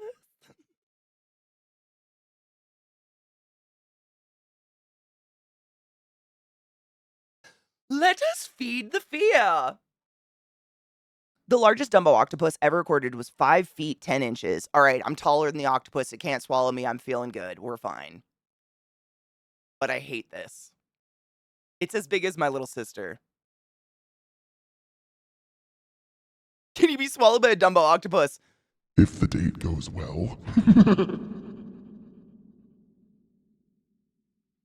Yeah, it's the beak size determines the hole they can squeeze into. That's like how they're like notorious, amazing fucking escape artists and stuff, right? They are cute as fuck. But when they're big, they're not. I don't know if I dig that. Look at this little shitter. Fucking Christ. Look at that little fuck. The deep ocean does some cute shit. I know, Veggie, honestly, ever since I did watch that My Octopus Teacher, I can't eat octopus. I physically cannot bring myself to eat something that is so fucking more intelligent than me, maybe. Mantis shrimps are fucking cool. I think they can literally break the glass of their tank if they're pissed off enough, right? I gotta move chat over so I can see you guys. I think they literally do that. Like they punch it like faster than this. They crack the sound barrier or something, right? Like it makes a Yeah, there's something crazy about their punch, yeah, and I think they also see a color spectrum you and I literally can't even perceive. They see a different color spectrum. It's not black and white, they just see something different. I don't know how the fuck we know that, but crazy. Is this gonna scare me? Oh my god. Knives, no. No! How big is that? I've never seen it. This is the beak of what's inside the squids. It looks like a parrot beak. Go fuck yourself. Are they seabirds? Why are they birds? Thank you. Why are they birds? That looks just like a parrot beak. It's because it's like this weird amorphous squishy creature that's got a fucking parrot mouth in its vagina. That would scare any of us. Now we know the inspiration for teeth. Oh, no shit. They can survive on land for 1 to 2 hours, so they might sneak out of tanks and stuff just to probe their surroundings. Gorg, so I can't, this was happening in Seattle. I can't remember if it was while I was living there or before, but they had like a famous octopus that would get out. And I can't remember if it was getting into other tanks and eating things, like it was eating other fish, but it would sneak back into its own tank every night, something like that. And I think there's another aquarium that has an octopus very similar, that they're just like mischievous. Mischievous? That's a nightmare. Okay, I gotta change category. I'm really excited. I haven't played this DLC in so long, I barely remember it. Birds are dinosaurs, so are squid, bird, sea dinosaurs. Because I mean, come on, that looks exactly like a bird beak. Can it do this? I don't want to know. Maybe we don't look that up. Maybe we don't want to know.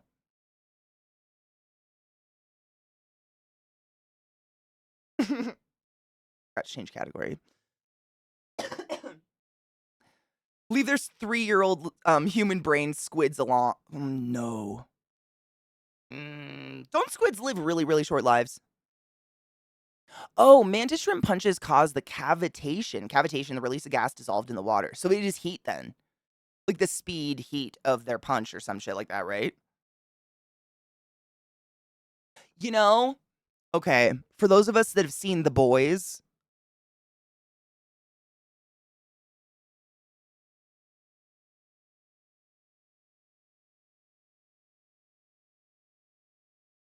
yeah, squids like live insanely short lives, right? They die once they give birth, I think. It's kind of sad. For those that haven't seen The Boys, there's a character called the Deep. Okay, thank you. Did the Deep get fellaced by? Thank you. Yeah. Is this?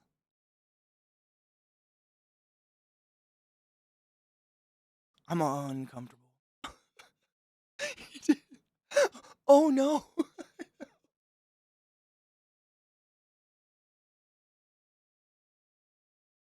I'm glad I'm not the only one. It was an octopus, but don't octopuses have beaks too, right? Do we need to look up an octopus beak? I think they do, right?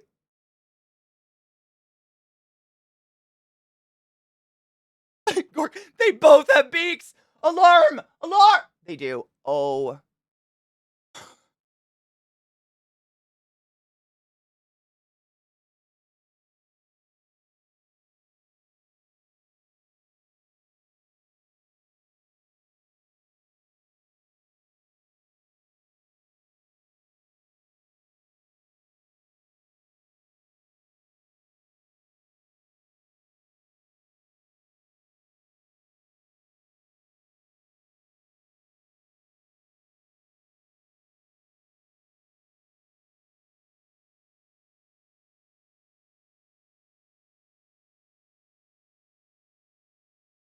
I can't make it bigger. That's what he said.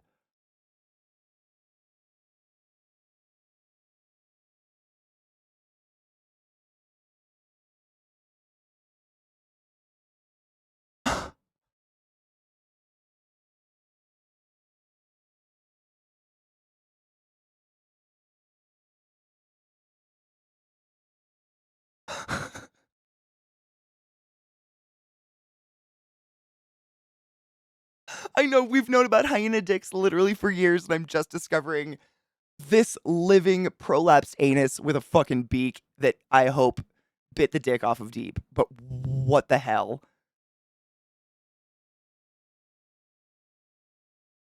The beak of a colossal squid. Oh my god. This is why Katie doesn't like the deep water. What the fuck?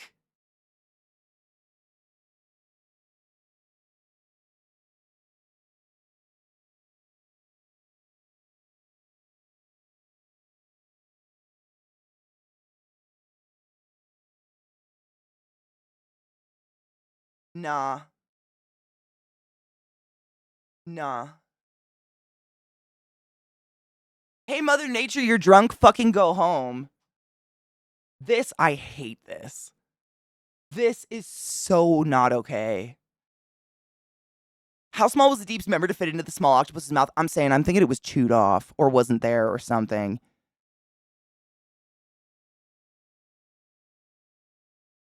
I wanted the baby octopus to be brain bleached and it just led us to all these scary places and I hate this.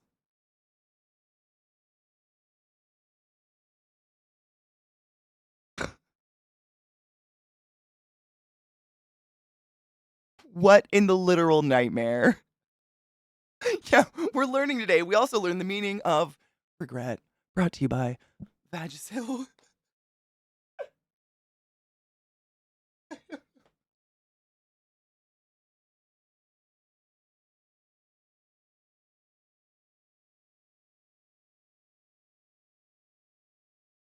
Um,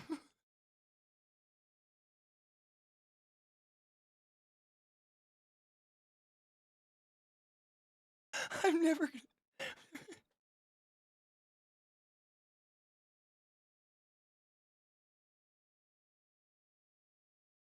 No.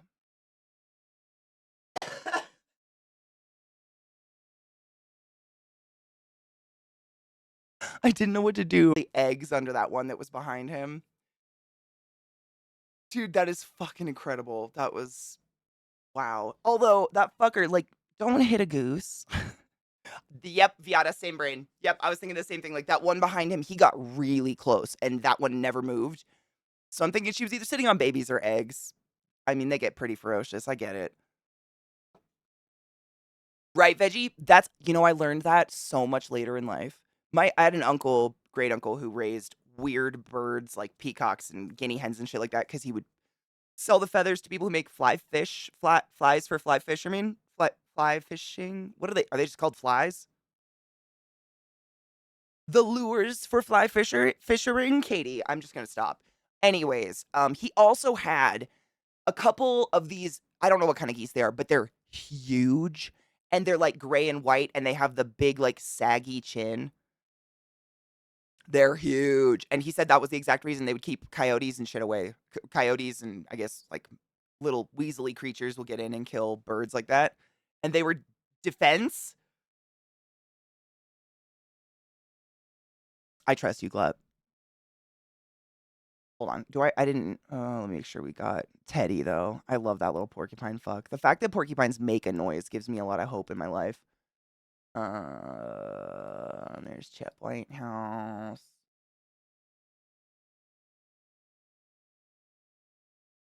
They're called flies. Wait, they actually call the geese flies?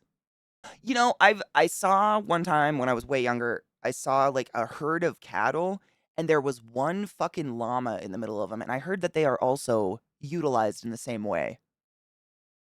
Like llamas can be guard llamas, I guess. Like they have the llama for no other reason other than it'll fucking drop kick a coyote or a wolf or something. Oh, they're called flies. Sorry, fly fishing flies. They're just called flies. Okay, there you go. Yeah. He raised like weird birds for that because I guess they use them to make the flies. Yeah. Thank you. Yeah. There's just flies. Okay. Yeah. There you go. I've never fly fished in my life. Grew up fishing, never fly fished though. My aunt had a goose that pinned the UPS driver to his truck. It's kind of badass. She had to get a P.O. box because the UPS and USPS drivers refused to deliver to her house thanks to the goose. I mean, that is pretty. They can do a lot of damage, can't they? They bite pretty hard, I think. Also, porcupines waddle when they walk. We have a mama on the property that brings us a baby to look at every year. Shut up.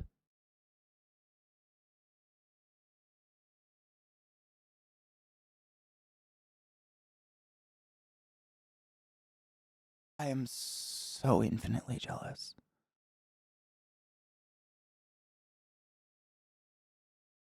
It was Arnold Goosenegger. That's fantastic. Honestly, I think Arnold would be afraid of a goose.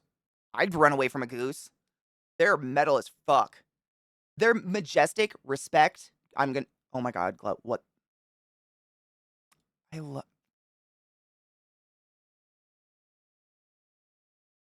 Damn.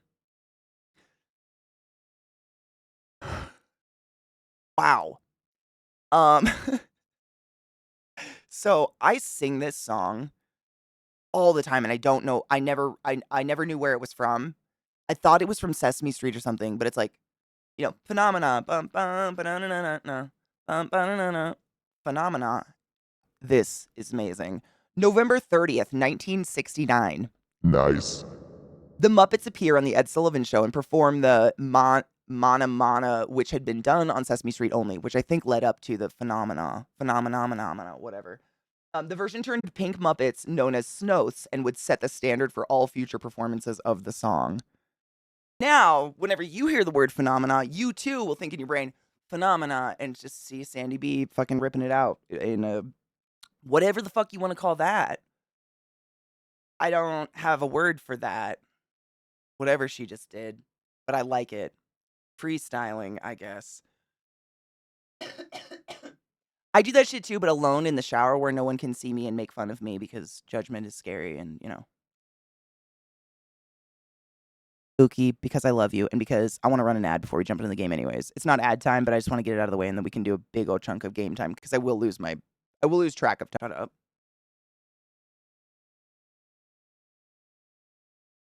Uh, excuse me. Cockatiels can keep time. They are really, I think cockatiels are like exceedingly smart, aren't they? From what I've read.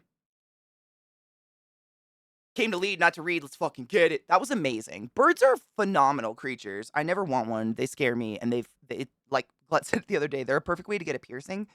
I have plenty. I'm good. But it's pretty amazing.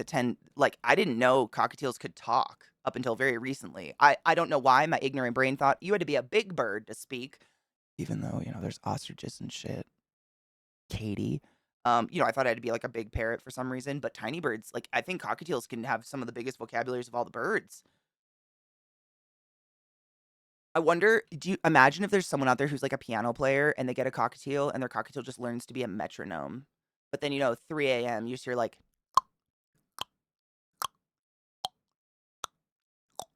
that'd be fucking horrifying. Birds talking, man. I don't know. I watched some show when I was younger. Fuck. It's got a famous actor. I just can't remember the name of him, an older famous actor. But I think it was called Dragonfly or something. But this dude's wife dies, and then he like follows her spirit to a hidden village in the woods or something like that. But they've got a bird that loved her and hates him, and she dies, so he has to take care of it. And it talks at nighttime in the dark in its shrouded cage, and he wakes up and hears it speaking like in his wife's voice. Can you fucking imagine? No. Ugh. Nightmares. Yep,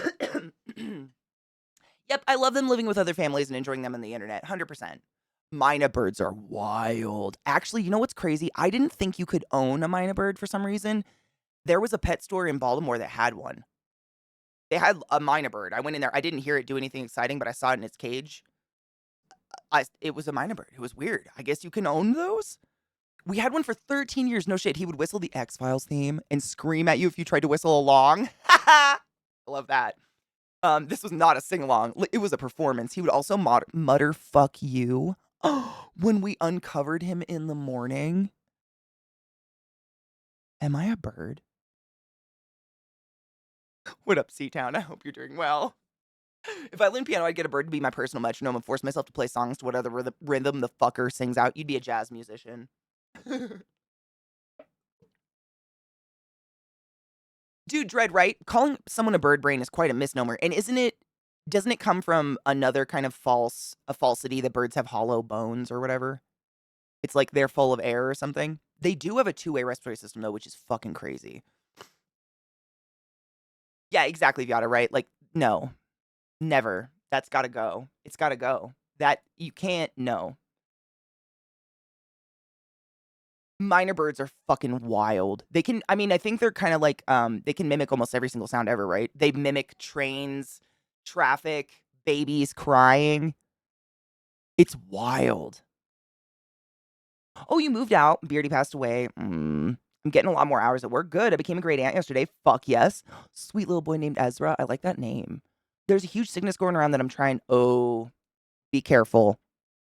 Drink your fluids. I think crows are the same. Yeah, I think so. They can mimic. I mean, I don't know if it's crows or ravens. It's a corvid, right? Someone's gonna correct me and be like, "It's not a crow. It's actually a corvid." Yeah, it's. I've seen some people on YouTube who have pet corvids. I think it's ravens. They have like feathers on their beak and their beak's a little chonkier, and they can mimic some really scary sounds, like perfectly, like alarms and stuff like that. Crows can mimic, but not as much as the minor bird. Yeah, it's still scary. Yeah, it's, I mean, scary in a really cool way. I'm glad these birds are intelligent and stuff. It's just, man, scary. I just imagine it in the middle of the night when I'm trying to sleep. I'm just not into that. It's gotta go. I can't, like, imagine if your bird learned how to giggle like a child because you lived near an elementary school, for instance, and then 3 a.m. you just hear like, oh my. Nope. I'm having roast parrot for dinner. Yeah, I don't know if I could do that. Shit would just be up. No. Nope. Can't with that one. Abso-fucking-lutely not! Yeah, we haven't. Don't worry, it's, what are they called? Like, oh, fuck, those little tiny chickens you can get and roast in the oven. They're like, oh, fuck. They're not actually a chicken. It's like it's, oh, you know what they're called. You can get them at the grocery store. I just tell people we're having those. Cornish hens, thank you. It's just a really flamboyant Cornish hen. Yeah, Cornish hens. Yeah. I don't know, are quail's not the same thing as a Cornish hen, right? I don't think so. Although people do go quail hunting. I don't think I've ever eaten a quail. They're too cute. I wouldn't want to eat a quail. They're so precious. They got that little, like, thing on their head. Actually, very recently, Instagram threw a lovely algorithm at me of baby quails. Because I fuck you not, they're this big. I don't know if you've ever seen. I was trying to look for. My desk is so clean right now. There's nothing here. I was trying to look for something as small as a baby quail. They are nothing. Like a baby quail looks smaller than a cotton ball. It's wild. Like you can hold 20 in one hand. And I just started getting videos of people like putting their hand down and then 20 little cotton balls with legs would like run up into their hand and you just hear like this beep, beep, beep, beep.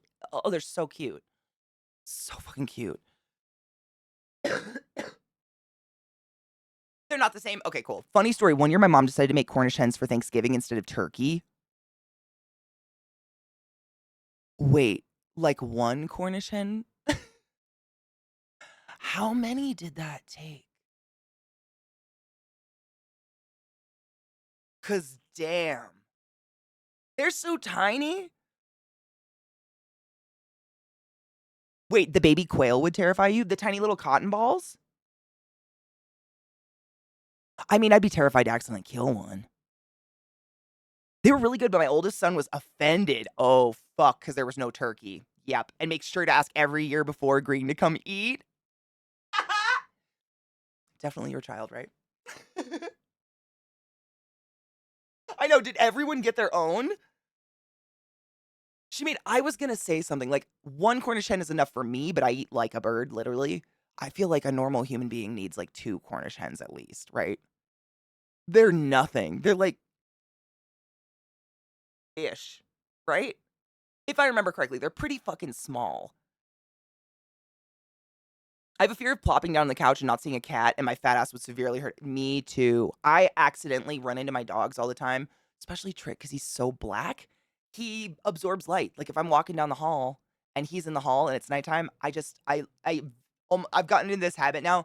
If I go pee, I open the bathroom door and I go, any dogs out here I'm gonna run into? And I look back and forth, and usually I'll see a little bit of movement, and I'm like, all right, there's one. He just blends in. It's wild. Wild.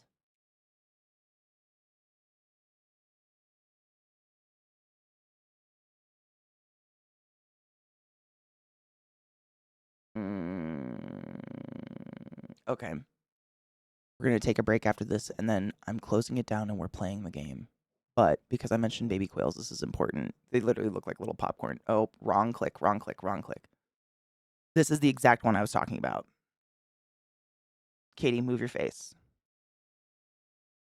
Look at them. They're popcorn.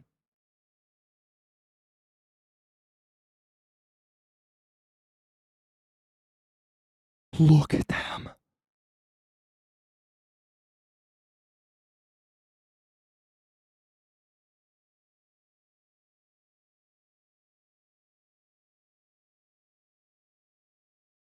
Yeah, right?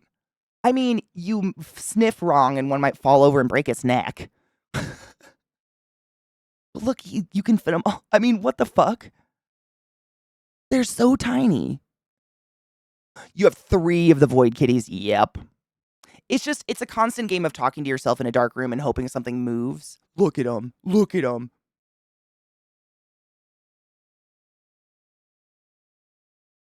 Wait, okay, valid question. This is what we're gonna take a break, but while we're gone, answer this question because I'm genuinely curious for science. I can barely read it. Who would win in a fight? 13 5-year-old kids or 1,600 baby quail? Is it quails or quail?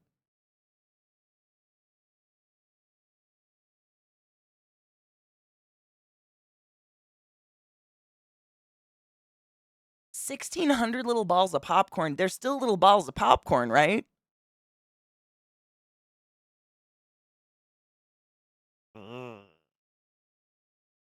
Well, okay, though.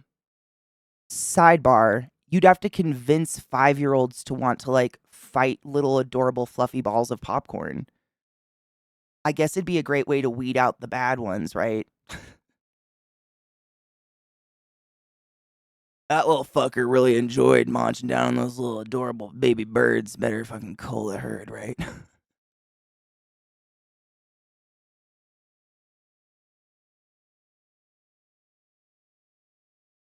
There's this one little girl smiling manically. Okay, I'm gonna go pee now. Quick break. BioShock Infinite DLC. I'm really excited. I'm gonna change the category real quick before I leave. I loaded a bowl, so I'm gonna cheers when I get back. Feel free to join me if you like. No pressure. I did get new weed if you're curious about I think one of them's a repeat strain, actually. I only got one new strain. Vanilla frosting. Even the bud tender said he'd never had it before, so I have not smoked it yet. So maybe next time I have to fill my grinder, we'll do that one. I don't know. See, I was gonna say quail too, because 1,600 quail, like kids are kind of. I mean, a kid could literally just lay down, stop, drop, and roll, and probably kill all of them. But kids are kind of innately stupid, and I imagine they would just like be and just sit there. Like at least half of them would, right?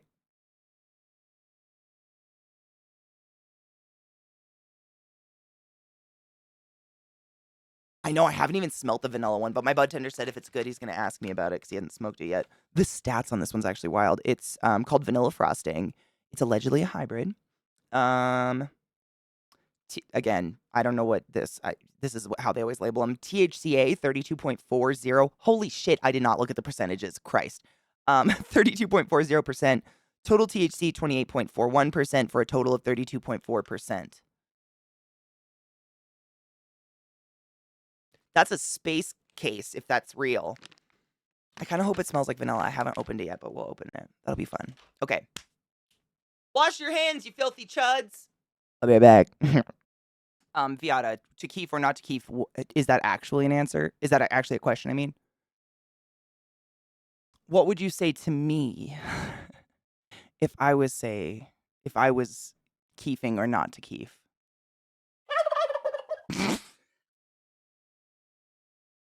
That's what we would say.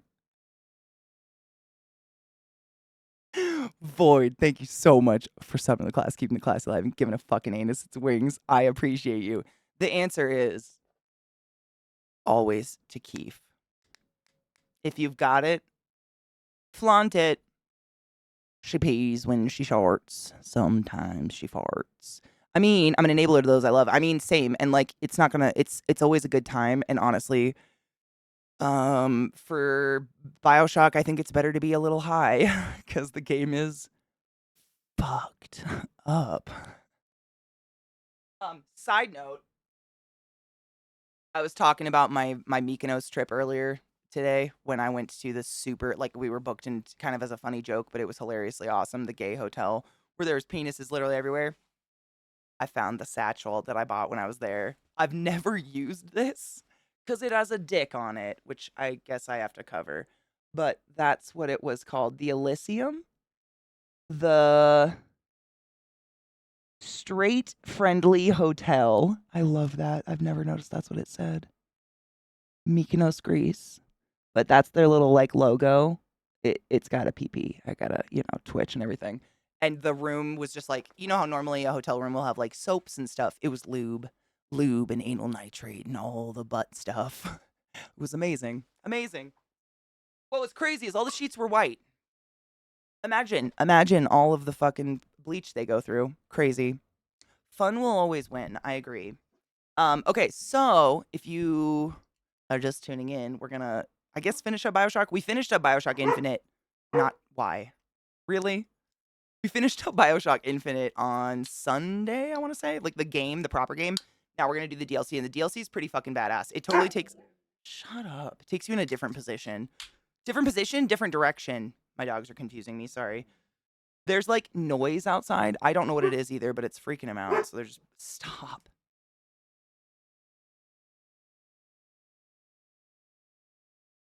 What the fuck do you hear?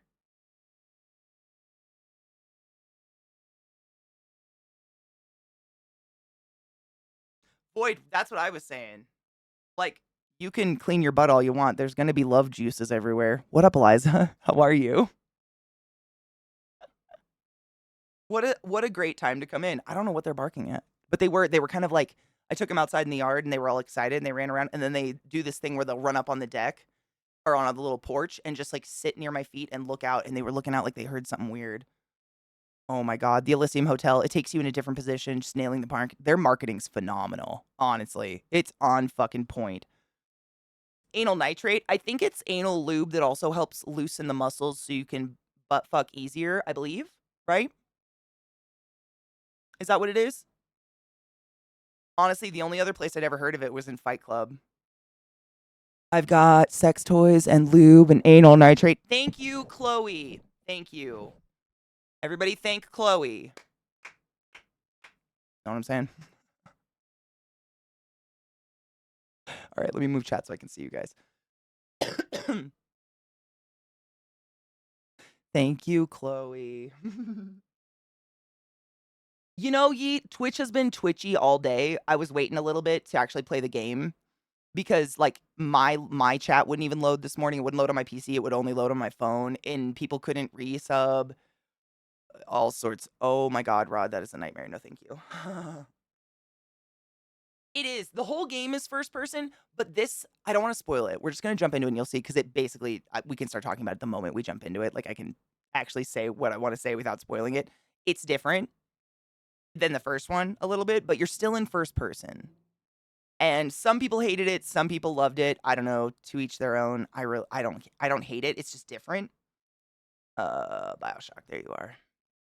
I gotta wait for the 2K player to be a bitch. BioShock Infinite, but we're doing the DLC. We finished the main game Sunday. The DLC is very cool.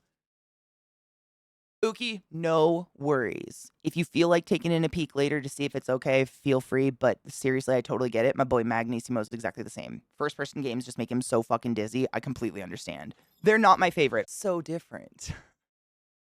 If dogs shit donuts. Fucking Christ. Brr. Ooh. I feel bad when they're out there because, like, I'm complaining it's cold. They're naked and they're shitting in it. I shouldn't bitch. It's, fuck, that wind just bites my ass.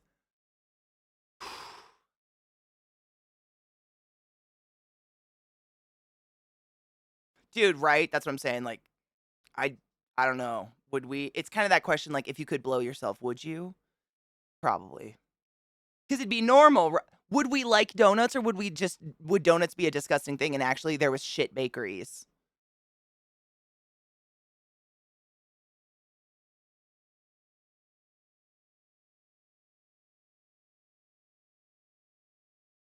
Their fur counts. And honestly, they love this cold weather. They love it. There's a giant spider on my wall. I keep looking up this direction if you notice. It's like the size of a quarter and it's on my wall. It's not one of mine. It's been there all day.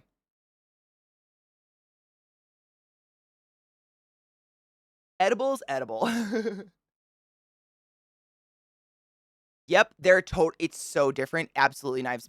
A Millie would, and I guess this is actually like a pug thing. I didn't know this, but pugs will notoriously learn how to fake pee.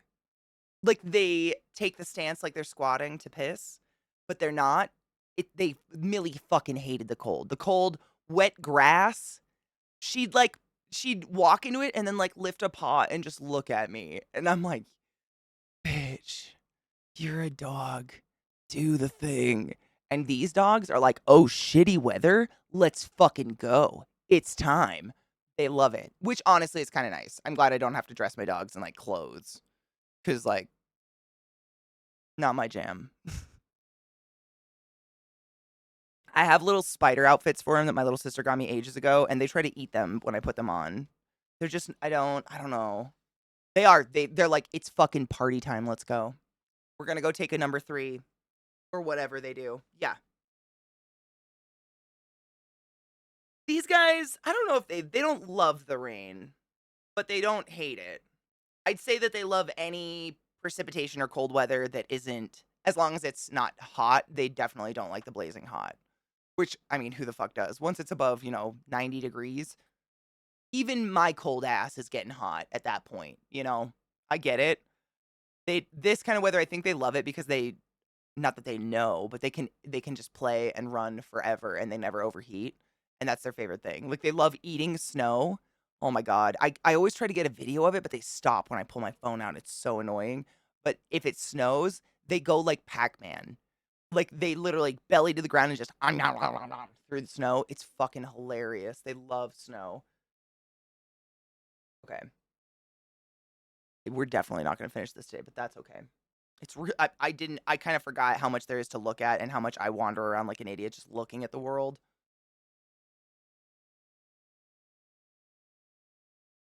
Really, big dogs really seem to hate clothes. Kind of like no cat really likes getting dressed up, right? Millie, I never really dressed her up and stuff, my little pug girl, but she did have a little coat for wintertime because she just got cold. She'd shiver. It was so sad. She'd get absolutely cold. So I had this little gray, it was like a little fur lined hoodie jacket. And if you put the hoodie up, it just came right to her eyes and she just lay down and we called it plugging in because her little flat face would just look like it was plugged into the ground and the hoodie would touch the ground like a turtle. It's fucking precious. But it was the only way to keep her warm, whereas these guys, I don't have to worry about it, which is nice. But I've never noticed that. I've just never, I don't know if it's because I just grew up with like farm dogs and shit. I've never been one to dress my animals up. It seems cruel, especially if they hate it, you know? She loved that little thing. It had little arms and it like velcroed on her belly and she just like hoodie up and you wouldn't see any part of her. It was precious. She was actually cold, which I understand. I think it's pug hair's got to be different. Like these guys have that thick, like fucking. Oh, I was gonna grind weed before we jump in. The space cadet weed. Um, Poodles have like human hair. It's like thick, curly. It fucking grows forever, and I think it literally insulates them pretty well. Hello, Donna. How are you, Honeybean? Good. Dude, we started the Bioshock Infinite DLC today, and I completely forgot how detailed it is and how much there is to it. It's crazy. And I forgot you got to see Bioshock before it got, like, raptured. You know what I mean? I forgot all that. It's cool, because, like, I mean, I love this stuff. I know I played these more than once, but this strain, it's actually... Oh, let me smell it. I'm not getting vanilla. That was the test. So it's called Vanilla Frosting. And the bud tender said it was brand new. None of them had tried it yet, so I have to give him a review of it. It's called Vanilla Frosting. It's allegedly a hybrid. The stats, you know, I still don't understand most of them, but it says THCA is 32.40% for a total THC of 28.41%. It's either 41 or 47. I don't know. The writing's really small. For a total of 32.40%. That's some high fucking THC levels if it's actually testing that high. But it doesn't smell like vanilla.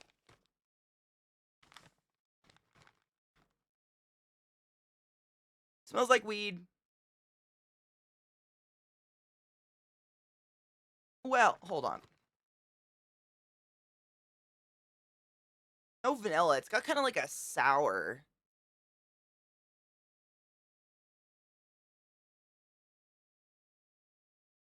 God, it smells familiar, and I just cannot put my finger on what it is.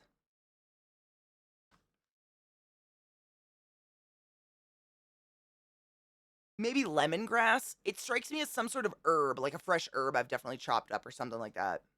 Ooh, do you like the new season? I actually, it's been, COVID like rewrote my brain, I guess. I haven't played Destiny or Baldur's Gate since I was sick really bad. And Destiny just had a huge new season drop. I gotta update it. But I just haven't been in the mood, really. I don't know. I don't have a game I'm like into right now, and it's driving me crazy. Basically, just paint my nails a lot. Yeah, you know what's weird though, and I'm sure you experience the same thing. Like I've had strains that say they test 18% that rock my world, and I've had strains like this that say they're 34 or whatever, and they do nothing. Like nothing special. I mean, I get high, but it's not like I'm hitting some fucking crazy ass percentage. So I don't know how I don't know how standardized the testing and shit is like that. I'd have to ask Senior Moise what that's like, because honestly, I don't know what it is. If it's brain chemistry, if it's just me.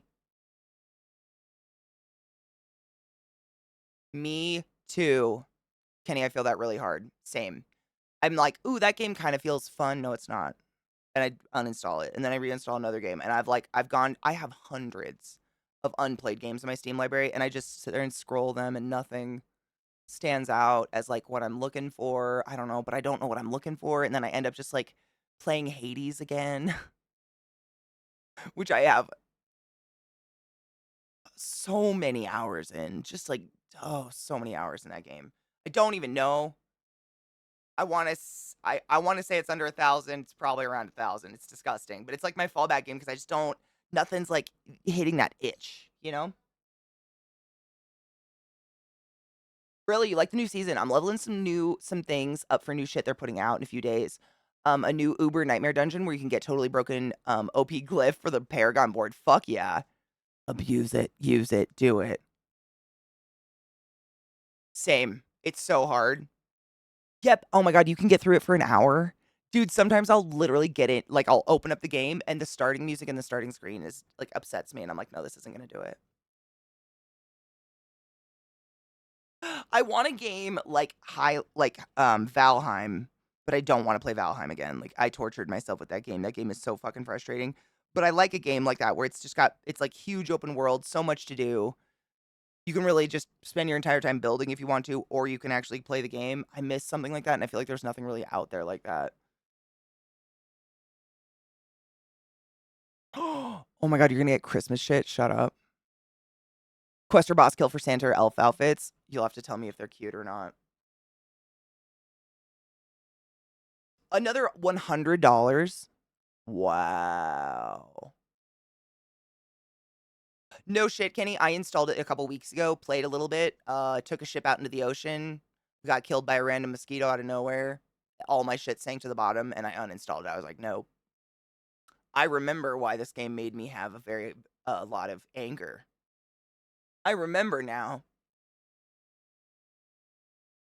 Suck my butt. Here goes the Space Cadet weed. Yeah. Ooh. It's almost like cinnamon? Hmm. Yeah, that's a lot of money for the expansion. Jesus.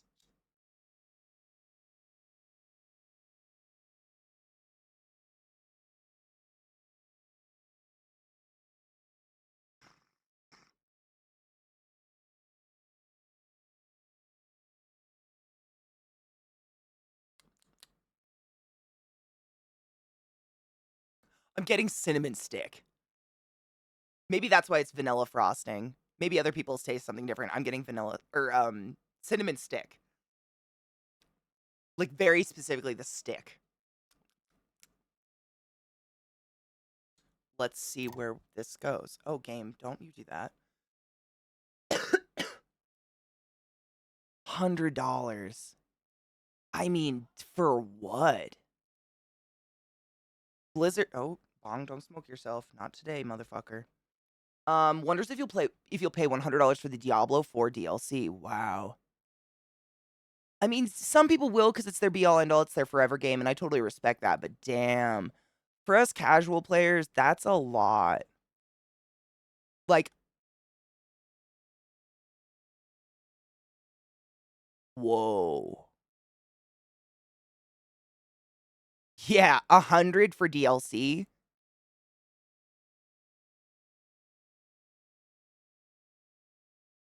Ow. Big ouch. Yeah, all I've been playing since the update is Dark Tide. I don't have a lot of free time, a lot of time free, so that might be why one game. Humble this month gave WWE 2023, and I installed that, but I'll be surprised if I still have it going in a few weeks. That's me with most games, unfortunately. And I always just end up falling back into some game I've already played a million hours of, but man. Veggie, shut the fuck up. You ripped the. I was literally just gonna say the exact same thing. Like, the game would have to suck me off to get me to pay $100 for just a base game, let alone DLC. Are are they hurting? Yeah, is it like an outgreed contest at this point? Called Carnival Clouds? Ooh, yum. Every once in a while I get a strain that tastes really good or smells really good. It's really infrequent. I mean, I just smoke bud. Most of the time it's like, oh, it smells like weed. But every once in a while you get a strain that you're like, wow, berries or something like that. Just like a really overpowering singular smell comes out of it. So Path of Exile does things like that for seasons, but they include a ton of in-game and sometimes out-of-game stuff, not just for a damn DLC. Yeah, a DLC. I mean, that it's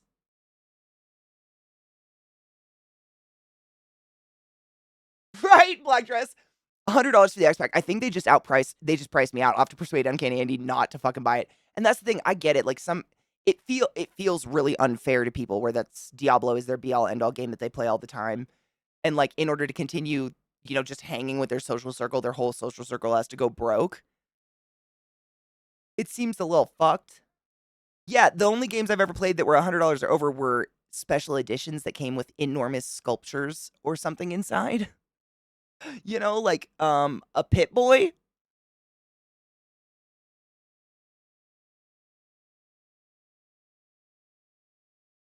Yeah, it feels like a fuck Blizzard. It feels crazy. $100 is really excessive. It looks like D4 DLC will have a bunch of things in game, but it offers different price point packages. They're mentioned in that article. Oh, okay. So, I mean, I wonder. I mean, $100. There's nothing they could give me. But if they have a regularly priced one that just doesn't give you different aesthetic stuff or whatever, at least they give the option. But damn. Oh, that's glut. Yeah, that's happened to me. That's happened to me. I've shelled a lot of money out of games that I just watched die. Wow. In the survey, Blizzard offers okay, so these are the 4 points. So 50, 70, 80, and 100. All 4 packages include the expansion, but also come with different digital goodies and currencies. There you go. So you can still get the DLC for, I mean, $50 is still a lot for a DLC, in my personal opinion. Like, I have a hard time shelling out over $20 on a game, like the base game, but I'm a cheapskate, so I don't know. What's the scope on that? $50 for DLC, is that a lot?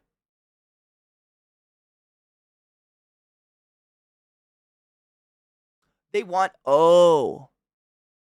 they kind of they want you to pay for extra stash space. Is it like infinite stash space? See, I haven't played like MMOs or DLC shit like that in a really long time. $50 isn't worthless unless the DLC has as much content as the base game. Yeah, it seems a lot. We're in a weird space right now in gaming. We all know inflation is happening and that we're not making more money to match it, but games have been held to this $60 ideal. We know it should be more, but we also don't want to pay it, right? It's crazy. I mean, half the devs working on those games couldn't afford more than that, which is it is kind of wild. Dog hairs everywhere.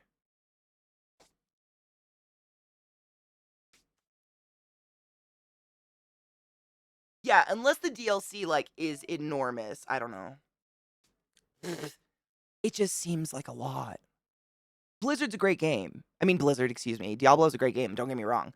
That's a lot, though. $50, I won't be able to stop him. Such a low ceiling, he won't see it as being exorbitant. I mean, you know what? You kind of wonder. Do they set a $100 tier so that you don't bitch about the $50 tier? I wonder sometimes if they do that. Like maybe they leak that article on purpose. They're like, we'll scare people with the $100 price tag and they'll be relieved by the $50 price tag and kind of forget that maybe that's a lot for DLC. I don't know. I still think the concept of DLC is a little fucked up, but I'm a little old, so. Activision Blizzard net revenue, which means after taxes and operating expenses in 2022, was 7.53 billion. Whoa. Fuck 'em sideways. Amen on that. Wow.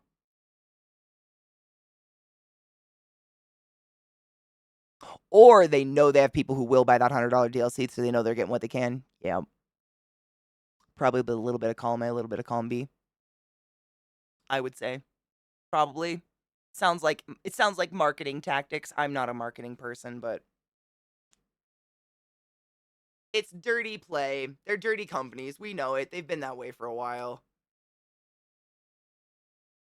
Well, that's what Donna is saying. So what I was gonna say is, in ESO, what they did is you have very finite, a shitty, horrible, finite amount of bag space on any character, no matter what level you are, unless you subscribe to the game. And back when I played, it was $17 a month or something like that.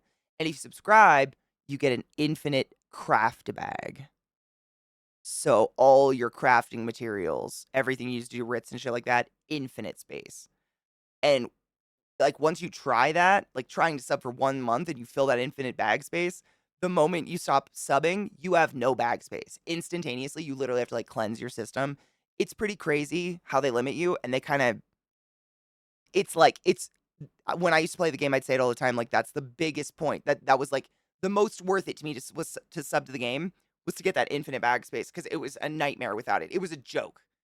Jokingly small without it.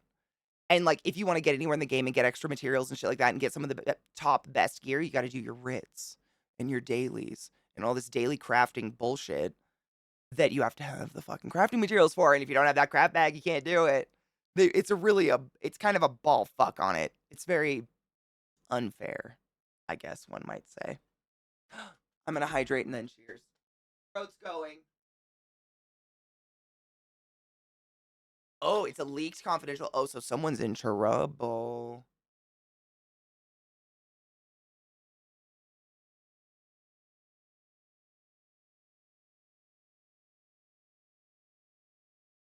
Kenny, honestly, I went to college originally for art because I wanted to get into like graphic design or something like that. And I realized like unless you are super lucky or know someone who knows someone who's in the industry, you're gonna end up doing advertising for some car lot somewhere. And I was like, I can't sell my soul to that. I couldn't do it. It hurt my sensibilities.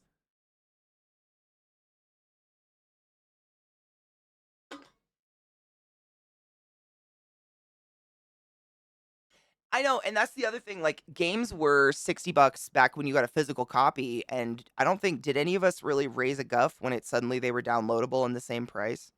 I don't remember.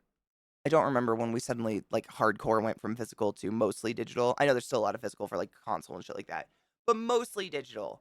Did we? Because now we're not even getting any. Like, there's not even a physical thing. They must be saving money on not printing physical copies, right?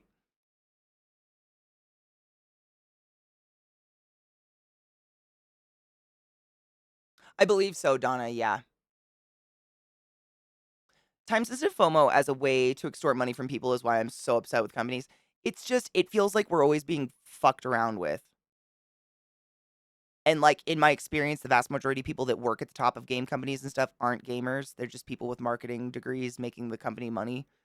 And the people who actually game and play their own game are usually the dev team who are getting shit on a whole lot, which sucks. Essentially, Donna, yes. Mhm. Cheers. Happy 420.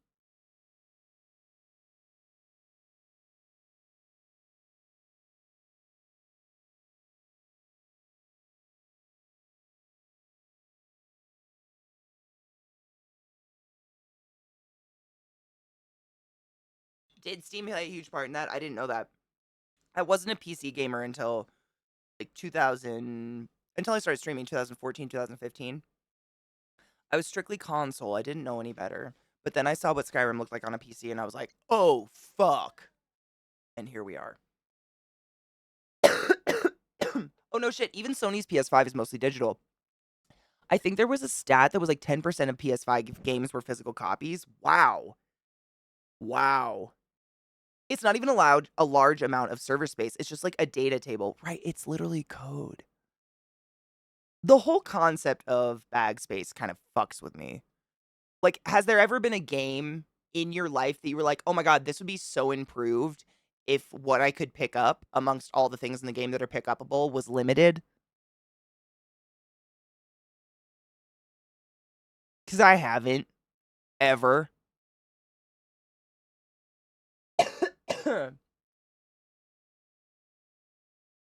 Hmm. Yeah, the upper management makes a stupid amount more than even the project leads. It's wild. And everyone just accepts it like it's normal. Like that's okay. And everyone knows who's doing all the work. I mean, fucking QA is still making barely minimum wage and getting shit on, and everyone knows they work their literal dicks off. I've seen the piles of dicks. It's real. I had a rough time with it digital DLC and patches when I didn't have internet yet. Hard same. I think it was only a few months before it became the norm, but I remember being grumpy about missing out. Me too. I remember when they first started doing it, there were some games that they would start releasing patches for, the DLC they now charge for. And if your internet wasn't working or wasn't good enough at that moment, you just couldn't even play the game. It would stonewall the game until you could download that patch. It was fucked up. I'd just be bald. I just couldn't play the game. Like if my internet was fucked for some reason, because this was back in the days when we were like on dial up and shit, you were just screwed. Oh, Kenny, hard same. And it's like, why can't I throw it away? In Valheim, the amount of chests I have of just like rocks. Rocks. I only played WoW before not having a computer for years until February. The idea that you play a game online that a company's still working on, keeping up, adding content, etc., and you're not paying a monthly fee is weird to me. I expect a company would need those fees rather than be expected to keep working on a game for free for over the years. I agree. I just gotta wonder, like, I don't know. I wonder. There's a lot to it. It's too much to say in even one sentence. There's so much to it.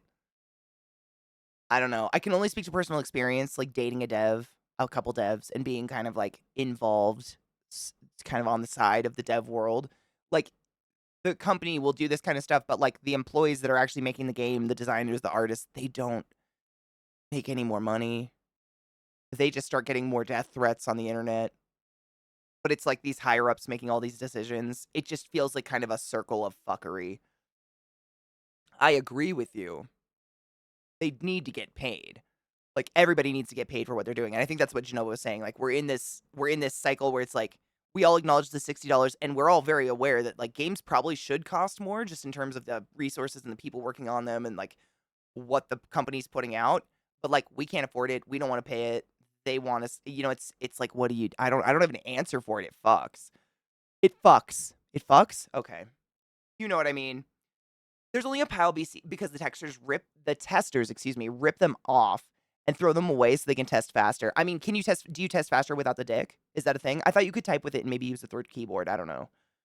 Again, people want to have physical copies of Switch games since it's portable, but you can put a 2 terabyte SD card in there too, which is crazy. I don't understand physical copies, especially if it's a CD. Fuck that shit. Ooh, Toyota. Good luck and cheers to that. Happy 426. This weight is very sticky. It's hard to pull through. It's wet.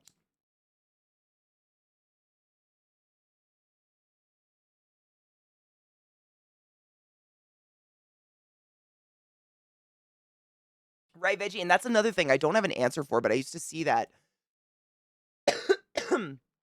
at one of the gaming companies that I used to go work with a lot.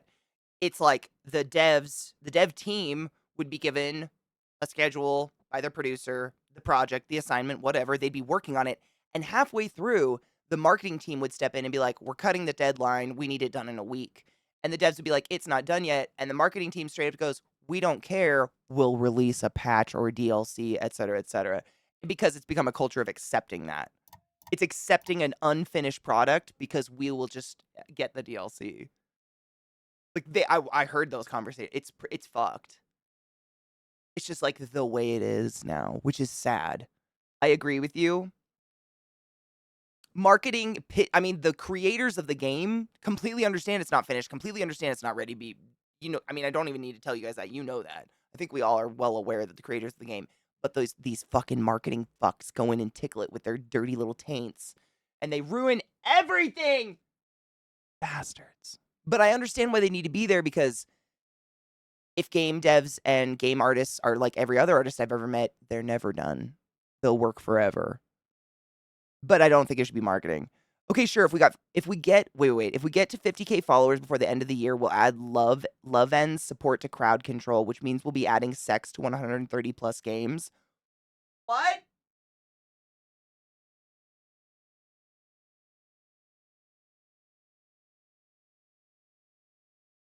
I followed.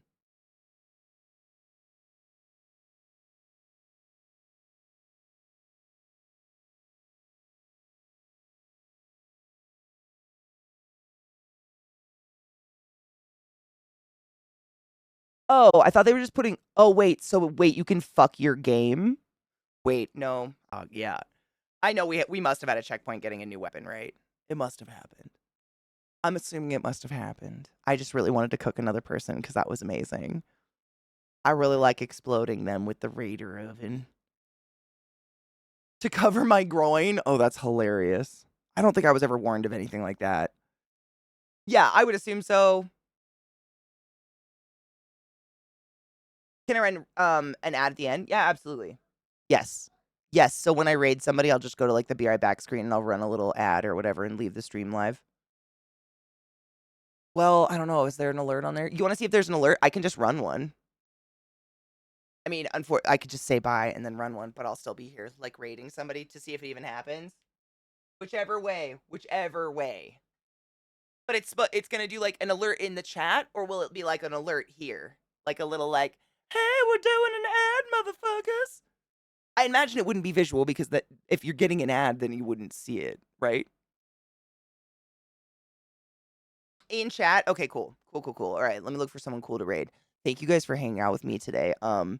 As Knives previously prophesized and was absolutely correct, we're not going to finish these in one day, but that's okay because they're really good. I'm really not sad about that. I'm glad they're taking a long time.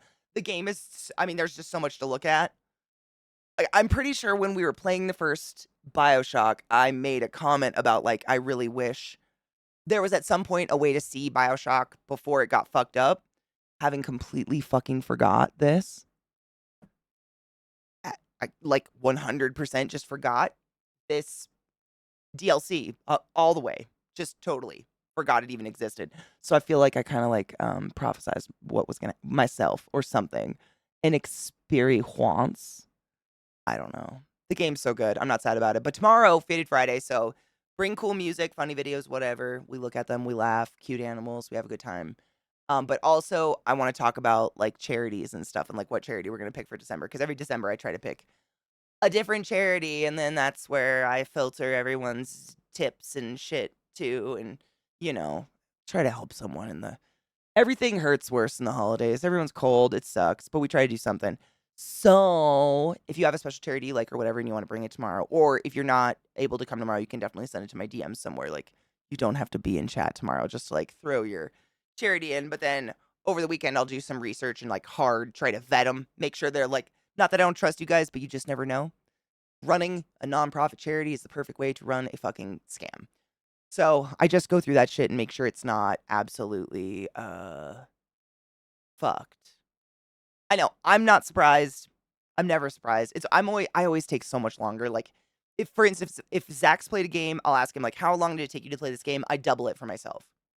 And he takes a long time, but I just wander and I look and I don't know. I like to appreciate that shit. You think about it, like the artist put so much work and effort into the world building. Might as well like appreciate it, I guess. At least try a little bit if it's worth it. And I think BioShock's definitely worth it. So that's just me. Let me see. Live.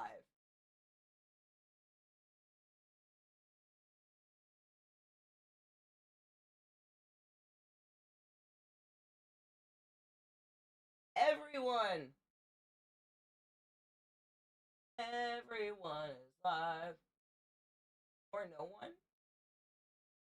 Is Twitch being fucky? Because it just showed me a bunch of live and then all of them went away. The vocal fry is strong with her. Good, Vile. I'm glad. I'm just glad someone does something for someone. My parents did it with us when we were kids. I don't know if any of you did that. My mom would take us to like the mall or something, and there would always be a giant Christmas tree with little ornaments on it that would have like children's names or ages or something like that. And each one of me and my sisters, we'd all pick one off the tree. And my mom, we'd sign up to basically like go get these people presents, and you wrap them in everything and then give it to this organization. And the organization would distribute them to the kids totally anonymously. But it was like for disadvantaged families and stuff like that. And it made me feel really good as a kid. And I like doing that stuff. So I'm just glad anybody helps anybody. I don't care if you do it with us. It's fun. Just do it somewhere. Help somebody. The world is so crazy right now. All right. I'm gonna trigger an ad. So those of you who don't sub or haven't got an ad in a while, who knows? I don't even know why some people get ads. You're gonna get an ad here. So I'm just gonna say goodbye for the day. Because we're just testing a stupid alert thing. Goodbye. Have a wonderful day. But if you want to come on the raid, it's just going to be, you might get an ad, you might not. I don't fucking know. We never know, right? We never know. You just might. But like, stick around because I'll figure out a raid in some way, shape, or form. I'll do something. All right, I'm trying the ad. Here we go. Cheers. I'll see you tomorrow. For those of you that get an ad. And for those of you that don't get an ad, I'm going to try desperately to get Twitch to raid. Twitch has been so twitchy today. I really appreciate you guys hanging out with me through it. I'm sorry, it's been weird. At least it wasn't just us. Princess Kenny, thank you so much for subbing to the class, keeping the classy alive and giving any that Prime sub. Don't forget your Prime subs. Go forth and be consensual in all the ways. And eat ass. You know what? Honestly, if you have the Prime sub, it's so worth it. Ads are so stupid. They're just lame. I think I have Turbo still. I had Turbo for the longest fucking time because it was the only way to do anything. Did we get an alert for we didn't. I don't think anything happened in chat. For the ad, did anything happen? Because the ad's like almost a minute in. Cheers. I don't think we got anything.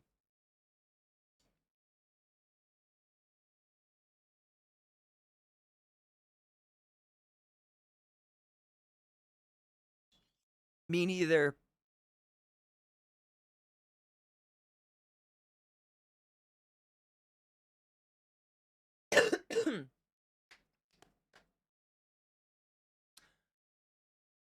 Yeah, it's almost 1 minute and a half in. I imagine it would alert people before the ad. So what we can do, I usually run an ad like during the opening of streams, so I'll run one tomorrow. Because I can't just immediately run another one, very unfortunately. Like, you have to wait at however many minutes, time, whatever. So I gotta wait till tomorrow, but literally, we can just every single break remind me, and we'll keep trying it to see if we can get an alert to work. Sound good? Sounds good? Okay. I'm just typing in Zach's name because I can't see my live list at all. Twitch is being twitchy. I know he's live because I can fucking hear him screaming down the hallway. No idea what he's doing today. But come by tomorrow for good music, funny things, weed, charity talk, sappy shit. Wash your hands after sex and self-loving. It's important. I hope you all are succeeding at NoFap November. Peace be with you, bitches.